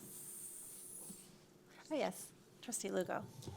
Yeah, thank you for the presentation. Just 2 quick things. So on slide 10, first, anybody who has come across procedural justice knows that set of principles, understands that process is absolutely essential, like how decisions are made, whether or not they're perceived as fair, whether or not the information is transparent, whether or not people feel like they had a voice. So if you're not familiar with it, procedural justice, look it up. So I mentioned that because on slide 10, we see September 24th, and in my mind, in my opinion, the administration and the superintendent, y'all took the time to slow down in order to move quickly. And I just really want to express my gratitude and my appreciation for that, for truly understanding the importance of the fact that committee members and, you know, other folks, including probably some of us, right, had provided feedback, but y'all heard it. And I can tell you from firsthand experience that large systems don't always take the time to weigh the feedback that they're receiving and then use that feedback to influence the process in good ways. And so I just wanted to highlight that and again, share my appreciation for that. And then on slide 13, so I've been here for 4 years, and even prior to that, all I heard was fund balance, AAA bond. I can tell you as a parent, especially when I was upset with the district, those words did not mean anything. They didn't mean it. They weren't hitting me, right? That wasn't getting through. So I appreciate that. I think this is the first time that I've seen in a, hopefully for others as well, but like a straightforward, concrete, visual way to explain. So here's what we mean by cash fund. Here's what we mean by fund balance. And so it looking at this and then listening to y'all describe it tonight, it's basically that cushion. So for any of us who are managing our own budget, whether for ourselves or our families, and for those of us who are then fortunate enough to have a financial cushion, like that's essential. So I just, again, thank you for communicating this information in an easily digestible way. To that end, I'm always going to advocate for over-communicate. People aren't going to be watching the board meeting, right? We know that. So to whatever extent the administration might find ways to push this information out, if you think you're communicating too much, no, keep going. So links to portions of the meetings, highlight, you know, whatever it is that y'all determine would be the best, social media, CACs, ACPTA, whatever y'all decide. But yes, please continue over communicating because it will strike some folks as a surprise, and y'all are doing the really tough work, and I'll be sitting on the other side when y'all make some of these choices. So thank you so much. Thank you, Trustee Lugo, for kind of making that point around the cash flow. I want to kind of share with you just a couple conversations that Katrina, our CFO, and I have had over the last really couple days. I mean, we are so intentional right now with cash. You know, we are, I mean, we're right there entering November in a different fiscal year, but right there nonetheless, trend line wise. And I can tell you that when you're at $53 million in cash, the way you would be there, I mean, you're looking at really 2.5, 3 weeks of cash on hand. And that's never, it's always scary. And it's a lot of money, but our cash flows per month, you know, $50 to $75 million is our what's coming out. And it's also important to note that many school districts now already are leveraging credit lines to make payroll. We don't have to do that. We're not expected to do that. We're in a good place not to have to do that, but it's something that is happening right now to other school districts around the state of Texas and even in Central Texas. So, make it plain. What's leveraging a credit line? What's that mean? So leveraging a credit line means that we would go to a lender. We would ask for probably $200 million in a credit line. There would be an origination fee, probably in the $50,000, $80,000 range, if not north of that. That credit line would exist. It would we would pay a fee annually to maintain it, and if at any point we encroach closer to that $0 line, and Katrina projected that we would go beneath it, we would access that credit line, draw down the credit line, and use it to make payment, whatever that payment might be. And then once that's pulled down, now we're paying interest on those funds. So if we drew down $50 million, then we'd be paying, 5, whatever that percentage rate would be. And so that compounds over time. You very quickly end up spending millions to borrow, over a very short period of time. So that's what we would have to do. There was a presentation that we gave maybe 2 or 3 weeks ago where we put the structure of what a kind of credit line payment kind of could look like. But that's what I meant when I said that. Sorry. All right. Anyone else? Okay. I have a couple quick, I'm sorry, did you have another question? All right. So slide 18, I just wanted to just take a look at this, and I really, really appreciate the bands of schools. So can you just explain real quick what that means? Yes. I think I know, but. Oh, wow. Okay, so about a little over a year ago, there were lots of conversations that I was having with different divisions within Austin ISD, and we were desperately trying to figure out how to resource our schools that have been historically underserved or just need additional support, right? And one division may call them essential schools.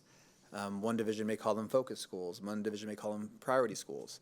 And then when you think about, okay, what was being used to kind of identify what schools that was included, it became it wasn't always aligned. And so we worked with Brandy Hosick, our Chief of Talent Strategy.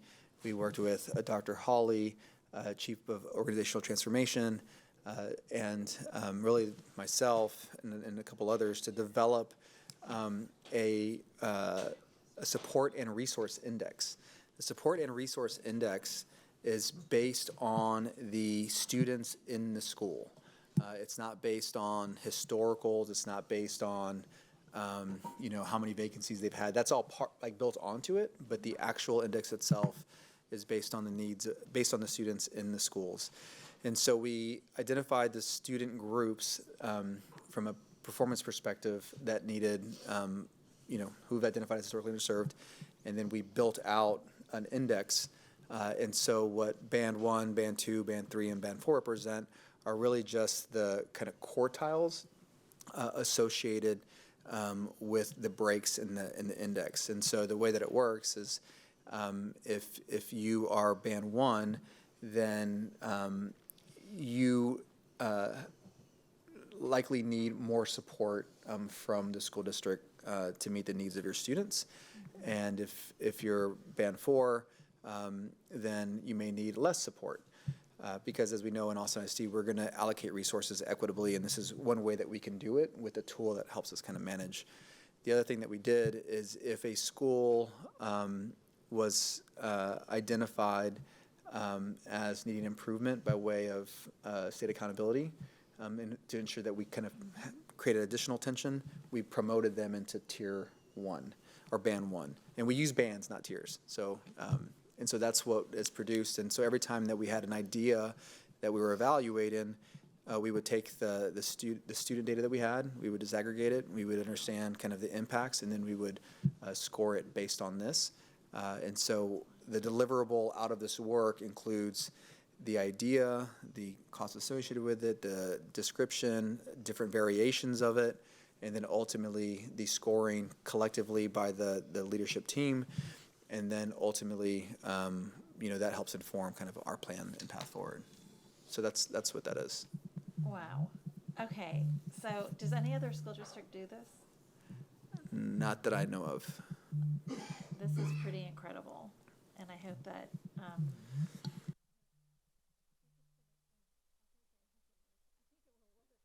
I also hope that other people use this, because it is so hard. I mean, oh my gosh, y'all, like when we talk about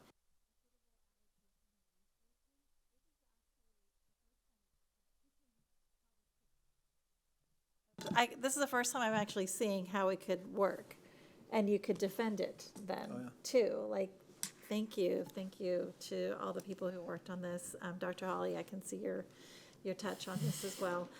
So really, just thank you to you all, and also.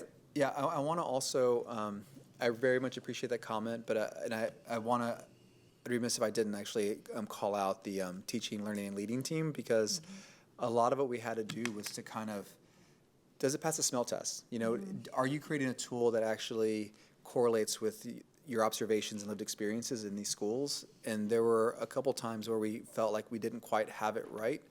And I think that collaboration with Brandy and Dr. Hawley helped us get to the final solution. And our principals have received it and are very supportive of it. The administration, the teams, the divisions all use it as we think through everything, staffing, the response to work orders, the way we look at KPIs and performance across all the divisions.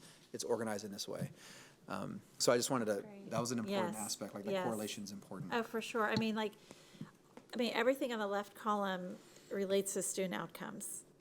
And, you know, I've been struggling personally, like how do we really know how our cuts are going to impact student outcomes? And this is a really good tool as a starting, as a starting point, and I can tell so much thought has been put into it. So just want to say thanks to all who worked on it, and also to our ad hoc committee members, by the Yep. way. They have put in a lot of time. And I just want to clarify, so so these recommendations are coming from the administration. They're These not are- coming from the committee. Correct. Okay. These are the administration's recommendations, and the graphic that we showed was attempting to show all the different things that inform the administration's recommendations.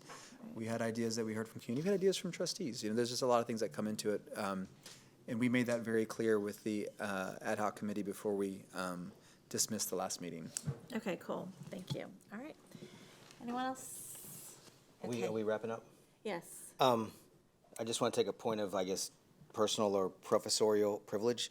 I asked my students to be here up until 8 p.m., and a few of my students are still here. You have studying, you have things to do. Public comment is coming, and there's going to be budget comments. You are still accountable for hearing those if you leave now. So we'll talk about them after the break. But to any of my students who are here at this point, which is 8 o'clock, you are welcome to leave. So thank you for allowing me that Sure. point. Yes, Professor. Love that. Okay, so thanks, y'all. We will now move to public testimony for items on the consent agenda. Members of the public wishing to participate in the public testimony portion of our meeting called a dedicated AISD phone line in advance of the meeting to sign up to speak in person or to audio record their remarks. Tonight, we have 6 people who signed up to speak in person, and we have 15 who left a recorded message. We will now move to in-person testimony. So you will each have 1 minute. No substitutions or yielding of time to others is permitted. Callers who signed up to speak in person are welcome to come to the microphone when their name is called. And as you come up, there's a little device that will light up as you move through your 1 minute of allotted time. And when the buzzer sounds, please wrap up your final thought quickly in 1 sentence. Again, we ask that whether you come to give a complaint or praise, that you reference the staff member by position or by abbreviated last name. And we ask that all audience members, whether speaking or not, please show respect for others at all times. So our in-person speakers for tonight, and you all may feel free to line up if you want. We're going to have Minda Anderson, Ken Zarafis, Tracy Dunlap, Megan Vasquez, Den Suddaby, and Catherine Anderson. So we will now, so go ahead. So we will now start with Minda Anderson.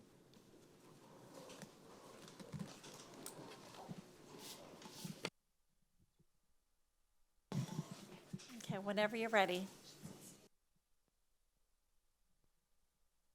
Oh, microphone, please. I'm sorry, just hit the button. Got it. Thank you. Good evening.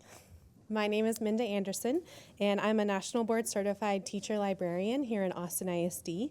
I'm here to comment on Agenda Item 7.1 about the school board election. I'm very thankful we had so many interested candidates who want to work for our students. I want to specifically welcome Larissa Quintana to the board. We are lucky to have her advocating for our students. She knows, like Ms. Zapata, the rest of our board, our district leadership, that student success, graduation rates, and test scores are tied to having certified librarians at every campus. If you talk to her, you'll hear about her fond memories of her time at the Ann Richards School Library when she was a student there. And we know that even though the state of Texas does not fund or require certified school librarians, Austin ISD values our students' literacy and their well-being by doing so. So I'm excited to welcome a fierce library advocate and wish Larissa all the best in her new role. Thank you. Ken Serafis. I'm not going to be able to match her timeliness. Okay. Hello, my name's Ken Zarefis, President of Education Austin. November is the 25th anniversary of Education Austin. This month is when the AAT and the AFT joined together to create Education Austin. We're very proud. In over 25 years, people have come in before the dais of AISD to talk about their concerns, their appreciation, their fears, and even their anger. But what I want to do is to say it's so important that when we come here, it is an opportunity for this dais, it's an opportunity for this administration to understand the workers that every decision you make rolls down on them. They are impacted with the decisions made here. So I want to encourage you to listen, learn from what they're saying, understand what their needs are, and meet them to further build trust by treating them with the dignity and respect that they deserve and that people for 25 years have been fighting for. That's for these people behind me, for Minda that just spoke, and the 15 that will be calling today, as well as those who will follow. Thank you. Thank you. Tracy Dunlap. My name is Tracy Dunlap. I'm a teacher at Maplewood and a proud member of Education Austin. I'm speaking today regarding Agenda Item 9.1 to insist that you slow down the budget process and allow the public, especially those impacted by potential cuts, to have actual conversations and input into a decision that will drastically affect our students, staff, and community. I have a lot of concerns regarding this budget that have yet to be heard, including class size, planning time, librarians, and other harmful cuts. I'm also worried about the district's ability to attract and retain highly qualified staff members. I urge you as members of the board to avoid cuts that impact students, schools, programs, and support staff and postpone a final decision until those affected most by these drastic cuts have a chance to speak. Additionally, I'm confused about why you would rush to vote on a budget when we don't yet know what will come out of the legislative session, which begins in January. Your task must be to take care of your people, both students and staff, and shield us from harm. Please do not rush the process. Thank you. Megan Vasquez. My name is Megan Vasquez, and I'm a PE teacher at Becker Elementary and Education Austin Organizing Committee member. I'm here to speak on Agenda Item 9.1. I appreciate the request to add additional outreach milestones to the calendar. AISD staff, students, and the broader community absolutely need to have a voice when it comes to our district budget. I hope these additional outreach milestones are accessible and show an intentional effort to increase engagement. I want to highlight a concern regarding the ad hoc budget committee. While I appreciate the pivots to add more meetings to the calendar, for a district of this size, having only 3 teachers and 2 principals on the committee is simply not representative of the multitude of valuable staff we have. A budget that impacts all workers, students, and families should have a broader range of voices at the table. Expanding our budget engagement to include a more diverse perspective would improve decision-making and help ensure the budget truly reflects our collective priorities. Transparency in the budget development process and the calendar is also essential to creating a safe working environment. When workers are informed and included, it helps reduce anxiety about potential instability and builds trust between the district and its employees. This is imperative for retention. I would also encourage the effort to increase the transparency surrounding the budget development process so that the public feels informed and empowered enough to engage meaningfully. Our budget should be a reflection of our students' values and missions. Our students and staff are the heart of this district, and our budget and the budget calendar should show that. Thank you. Thank you. Next, we have Den Sudaby. How do I pronounce your last name? Ben Suddaby. Oh, Ben Sudaby. Thank you. Hi, my name's Ben Suddaby. I'm a resident of District 1, and I am also a very proud uncle of a second grader at McBee Elementary. Had the pleasure of going there just yesterday. And I'm not an employee of this school district, although I do pay taxes to the school district. I am a proud union member in our community, and I'm standing in solidarity with Education Austin. And I want to just let you know, you have some great partners here in the success of the school district, success of the students here, and your calendar decision should allow for more time to hear from them, redouble these efforts. I know you're already trying, but do more. Hear from them. The insights as to where you can meet those budgetary needs will come from the people who are closest to the work. I truly believe that as a union member. I see that in my own workplace. I see that at the city. The solutions lie within, and the knowledge is here. Work closely, listen to them, and you can address these, this crisis that I lay at the feet of the state. Thank you. Catherine Anderson. Hi, my name is Kat Anderson. I am a staff member at Martin Middle School. In reference to Agenda Item 10.1 regarding pursuing sanctions against educators who abandon their contract, I am speaking tonight to bring up a possible situation that I feel serves as an example of an extenuating circumstance which may not have yet been considered.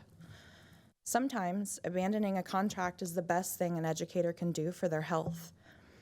Because of the power dynamics involved between faculty and admin, teachers often feel as though their hands are tied in regards to unsupportive and destructive leadership.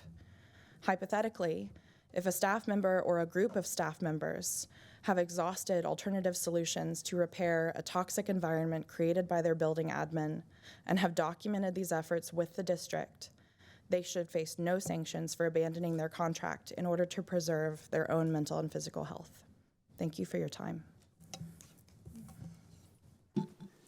Thank you all so much. We will now play the recorded messages for public testimony, so please listen carefully. Hi, my name is Mindy Lejeune, and I am a staff here at Austin ISD. I am speaking on Agenda 9.1. Please slow down the process and allow more time and opportunity for community, students, and even teachers to talk about the budget that you're presenting. Austin ISD mentioned that they want to avoid cutting programs that impact schools and students. And so please allow more of that time to give students and teachers and community the opportunity to speak about that one. Public schools are here to offer student need for everybody, and hastily cutting any of those decisions will severely impact their learning and the support that they need.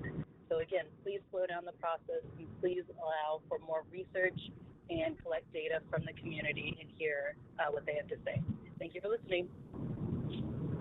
Hi, my name is Lindsay Ramirez, and I work in the Special Education Department at Austin ISD, and I'm calling regarding Agenda Item 9.1, amending the budget calendar.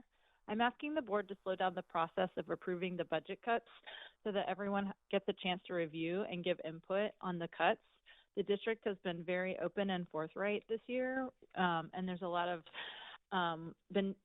been a lot of changes in information, so I'm hoping that they stay the course for transparency and for the staff's sake. I also urge you not to make cuts that would impact schools, students, and then also programs and staff that currently serve those schools and students. Thank you. Bye. Hi, my name is Chrissy Haney. I'm a teacher at Bowie High School, a parent of 2 AISD students, and a proud member of Education Austin. I'm calling today to ask you to slow down the budget process and allow input by those impacted by potential budget cuts. My concerns as a teacher and a parent regarding this budget have yet to be heard, including any decrease in planning time for teachers and the potential end of our contract with Canvas, among many others. Cuts that negatively impact teachers and students cannot be made in haste or in the dark. Therefore, I urge you to postpone any decisions until those affected most have a chance to speak. Also, now that we're having colder mornings, can someone at headquarters please turn on the heat at Bowie? Thank you so much, and happy Thanksgiving. Good day. My name is John Flickinger, and I'm an advanced English teacher at James Bowie High School and a proud member of Education Austin. I'm speaking to you today to insist that you slow down the budget process and allow the public, especially those impacted by the potential budget cuts, to have actual conversations and input into a decision that will drastically affect our students, staff, and community. I have a number of very pressing concerns regarding this budget that have yet to be heard, including the elimination of the Canvas system and forcing teachers, secondary teachers, to teach 7 of 8 classes. The negatives for doing so far outweigh any positives that you may think you will be getting from the budget.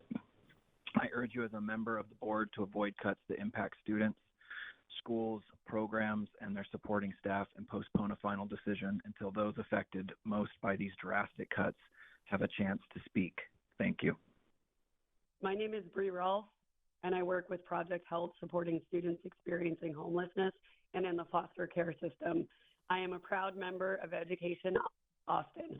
I'm speaking to you to insist that you slow down the budget process and allow the public, especially those impacted by the potential cuts, to have actual real conversations and input into a decision that could potentially be catastrophic for our students, staff, and community. We have yet to be heard about our concern that most of these cuts will unfairly affect our most vulnerable student populations, including 504, SPED students, low-income families, students with disabilities, and especially the students I serve who lack the most basic need of housing, who utilize community and social services. I urge you as members of the board to avoid cuts that impact students, schools, and their staff. Please postpone a final decision until you have heard from all of these people. Thank you. I'm speaking on agenda item 9.1. My name is Emily Sharon, and I'm a teaching assistant at Patton Elementary School. I'm also a proud member of Education Austin, also serving on the executive board and consultation committee. I'm also a parent of 2 children enrolled in AISD. I'm calling to you today to demand that you slow down the budget process.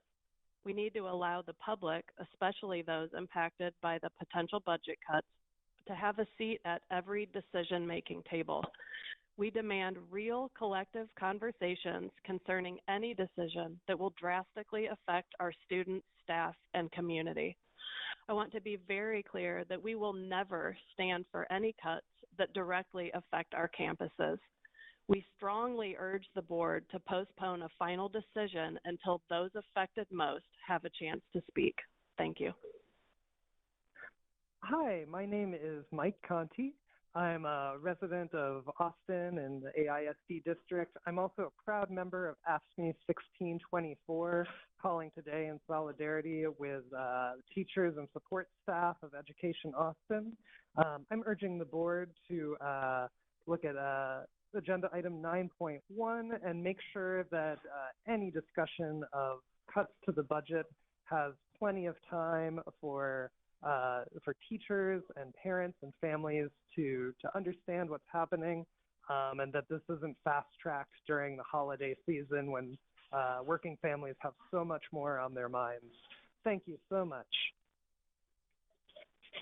Hi, my name's Mara Masters. I'm a teacher and the director of the Ballet Folklorico at Austin High School and a member of the Ed Austin Executive Board. I'm calling about item 9.1 regarding the calendar for budget voting. I hear that the suggestions for what cuts are going to be made to the budget are going to be revealed in December, and that voting is also going to take place in December. This is a really busy, distracted time for everyone, ends of semesters, grades, travel plans, holidays, and I feel that this is something very important that needs reflection and a chance for people to comment and have dialogue. I know that people that have been serving on the committee to give recommendations for the budget are not even aware of what these cuts are going to be. So I'm asking you to please extend the timeline so that there's more time for people to digest and comment on proposed changes. Thank you very much. Hello, Board of Trustees. This is Abby Burnham. I'm a teacher, parent, and proud Education Austin member. I'm calling about agenda item 8.1, and I'm asking that you please slow down the process of determining budget cuts and allow more opportunities for people to give input. Please avoid cuts that directly impact schools and students and programs and staff that serve students and schools each and every day. And to please be mindful that if cutting planning periods is a possibility, that both adds greatly to teacher workload while also greatly decreasing the time that we have to do that work, in addition to all of the other work that is already on our plates. Thank you so much for your time and your thoughtful attention to this process. We appreciate you. Bye. My name is Matthew Gordon. I'm a teacher at Bowie High School and a proud member of Education Austin. I'm speaking today about 9.1, to insist that you slow down the budget process and allow those impacted by the potential cuts to have tangible input on decisions that drastically affect our students, staff, and community.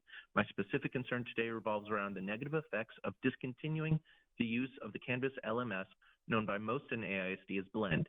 Leaving Blend behind would mean a migration to Google Classroom, which is both less functional than Blend and would require hours of training, curriculum reconstruction, and data migration before teachers could hope to achieve the level of effectiveness and efficacy we currently enjoy.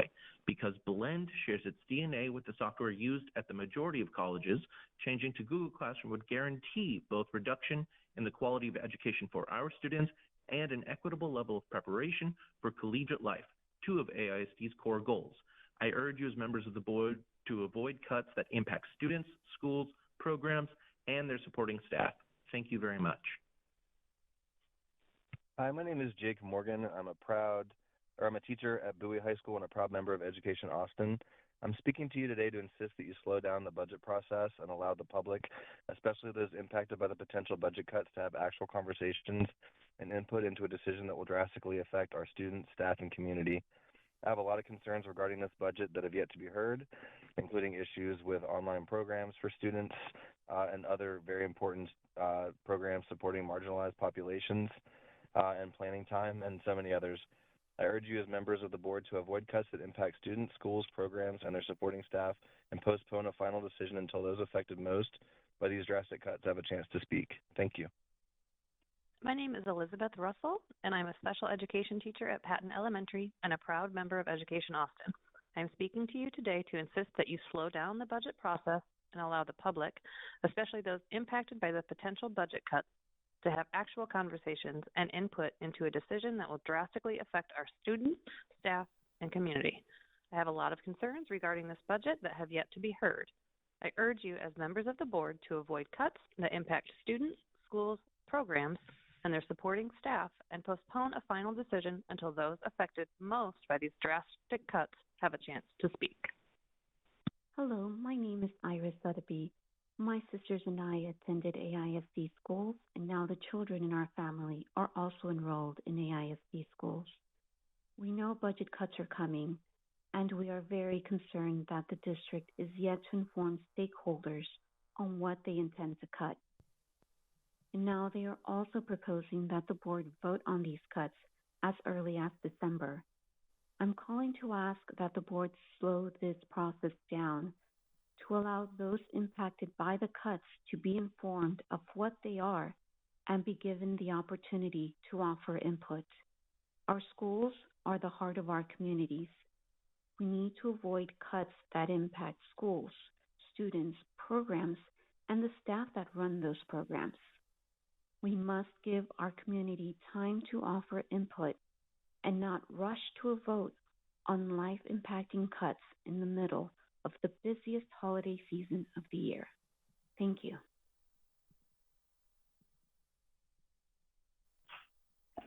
Norma Presa, Austin ISD employee. Good afternoon. My name is Norma Presa, and I'm a bilingual kindergarten teacher at Woolridge Elementary School and a proud member of Education Austin. I'm speaking to you today to insist that you slow down the budget process and allow the public, especially those impacted by the potential budget cuts, to have actual conversations and input into a decision that will drastically affect our students, staff, and community. I have a lot of concerns regarding this budget that have yet to be heard. I urge you as members of the board to avoid cuts that impact the students, schools, programs, and their supporting staff, and postpone a final decision until those affected most by these drastic cuts have a chance to speak. Thank you. Kelly Hively, certified librarian at Baldwin Elementary School. I'm calling regarding agenda item 9.1. Hello, I've been proud to teach in AISD for the past 16 years, and I'm proud to be a certified teacher librarian at Baldwin Elementary, where I teach over 600 students. I'm calling to ask you to please delay any actions regarding budget cuts until January. We know that this time of year is very busy for people, and it's very important to allow for public comment, especially regarding any potential cuts to personnel who work directly with students. Research shows that literacy scores are improved on campuses that have a certified librarian working directly with students. So I really encourage the board to avoid any cuts that will adversely affect student literacy. Thank you for your time.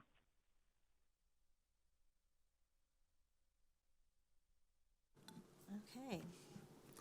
Thank you. So that concludes public testimony. Trustees, are there any questions or clarifications? Okay. All right. Well, thank you so much. As a reminder, please feel free to share any general comments or questions on non-voting items or voting items with the board by email at trustees@austinisd.org. We will now move to the consent agenda. Trustees, are there any consent items anyone would like to pull for separate vote?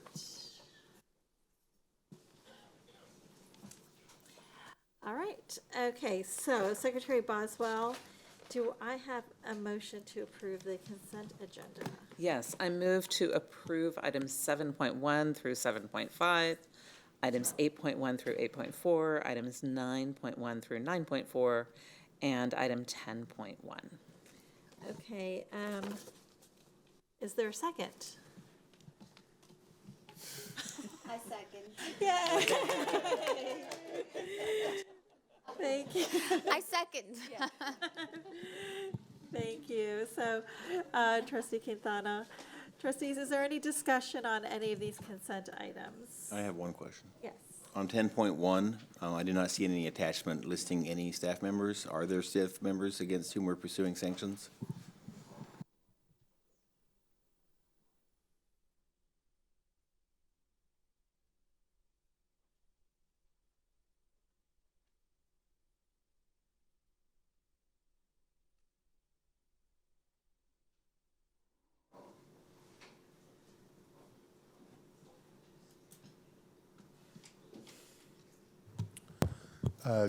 Trustee Kaufman, I am in agreement. There is no document uploaded right now in the backup. I need to check because to the best of my knowledge, it was uploaded previously, but it's clearly not there now. It is the same document that was uploaded in the info session. Nothing had changed to it. Wait, there was not a list of names at the previous session either. I understood this to be a policy matter going forward, not an item with people attached. Am I confused? There's in the document there, it says the attached list of people. I move to remove that item from the consent agenda. Second. Okay. Thank you for catching that. Yeah. So I guess the question is, was there an, yeah, we do need to revote, yeah, so there's discussion. So we're having a motion by Trustee Whitley Chu and a second by Trustee Boswell to remove this from the consent agenda or altogether?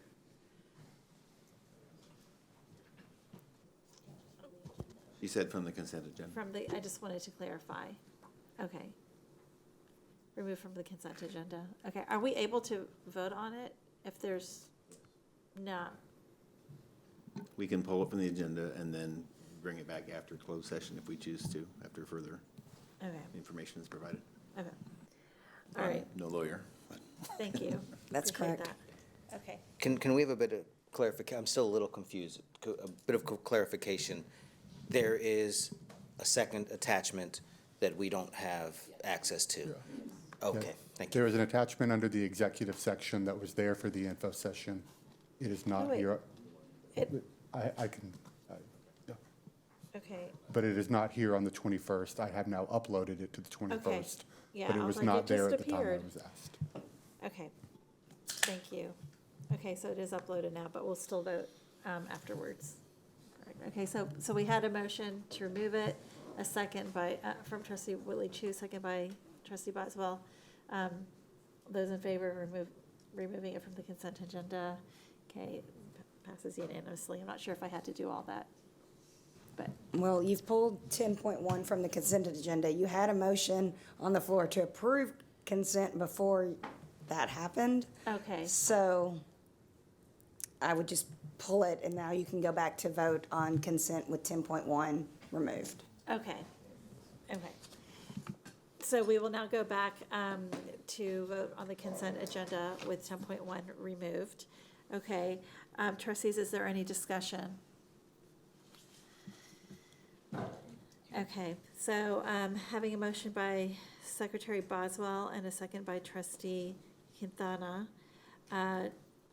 to approve consent agenda items, let's see, 7.1 through 7.5, 8.1 through 8.4, 9.1 through 9.4. All those in favor, please raise your right hand. All right, the motion passes unanimously. Thank you. Okay, so regarding 10.1, we will vote on that after, correct? Okay, just making sure I got it all straight. Thank you. Okay, so at this time, we will now recess the open meeting at 8:26 p.m. and move to executive session pursuant to Texas Government Code Sections 551.074, 551.072, 551.073, 551.087, 551.076, 551.0821, and 551.071.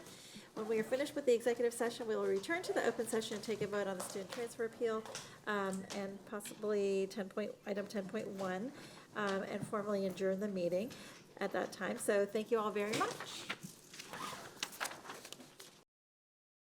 All right, so we will now reconvene the open meeting at 10:49 p.m. Let's see, do I have a motion on agenda item 12.1, the transfer appeal on behalf of KC? I move to affirm the decision of the superintendent and deny the relief requested. Is there a second? Second. All right, any discussion? All right, so having a motion by Secretary Boswell and a second by Trustee Kaufman to uphold the administration's decision. We'll now vote. All those in favor, please raise your right hand. The motion passes unanimously. Thank you. Secretary Boswell, do I have a motion to adjourn the meeting? So moved. Is there a second? A second. Having a motion by Secretary Boswell and a second by Trustee Quintana, I know, to adjourn. All those in favor, please raise your right hand. The motion passes unanimously. The meeting is adjourned at 10:50 p.m. Thank you.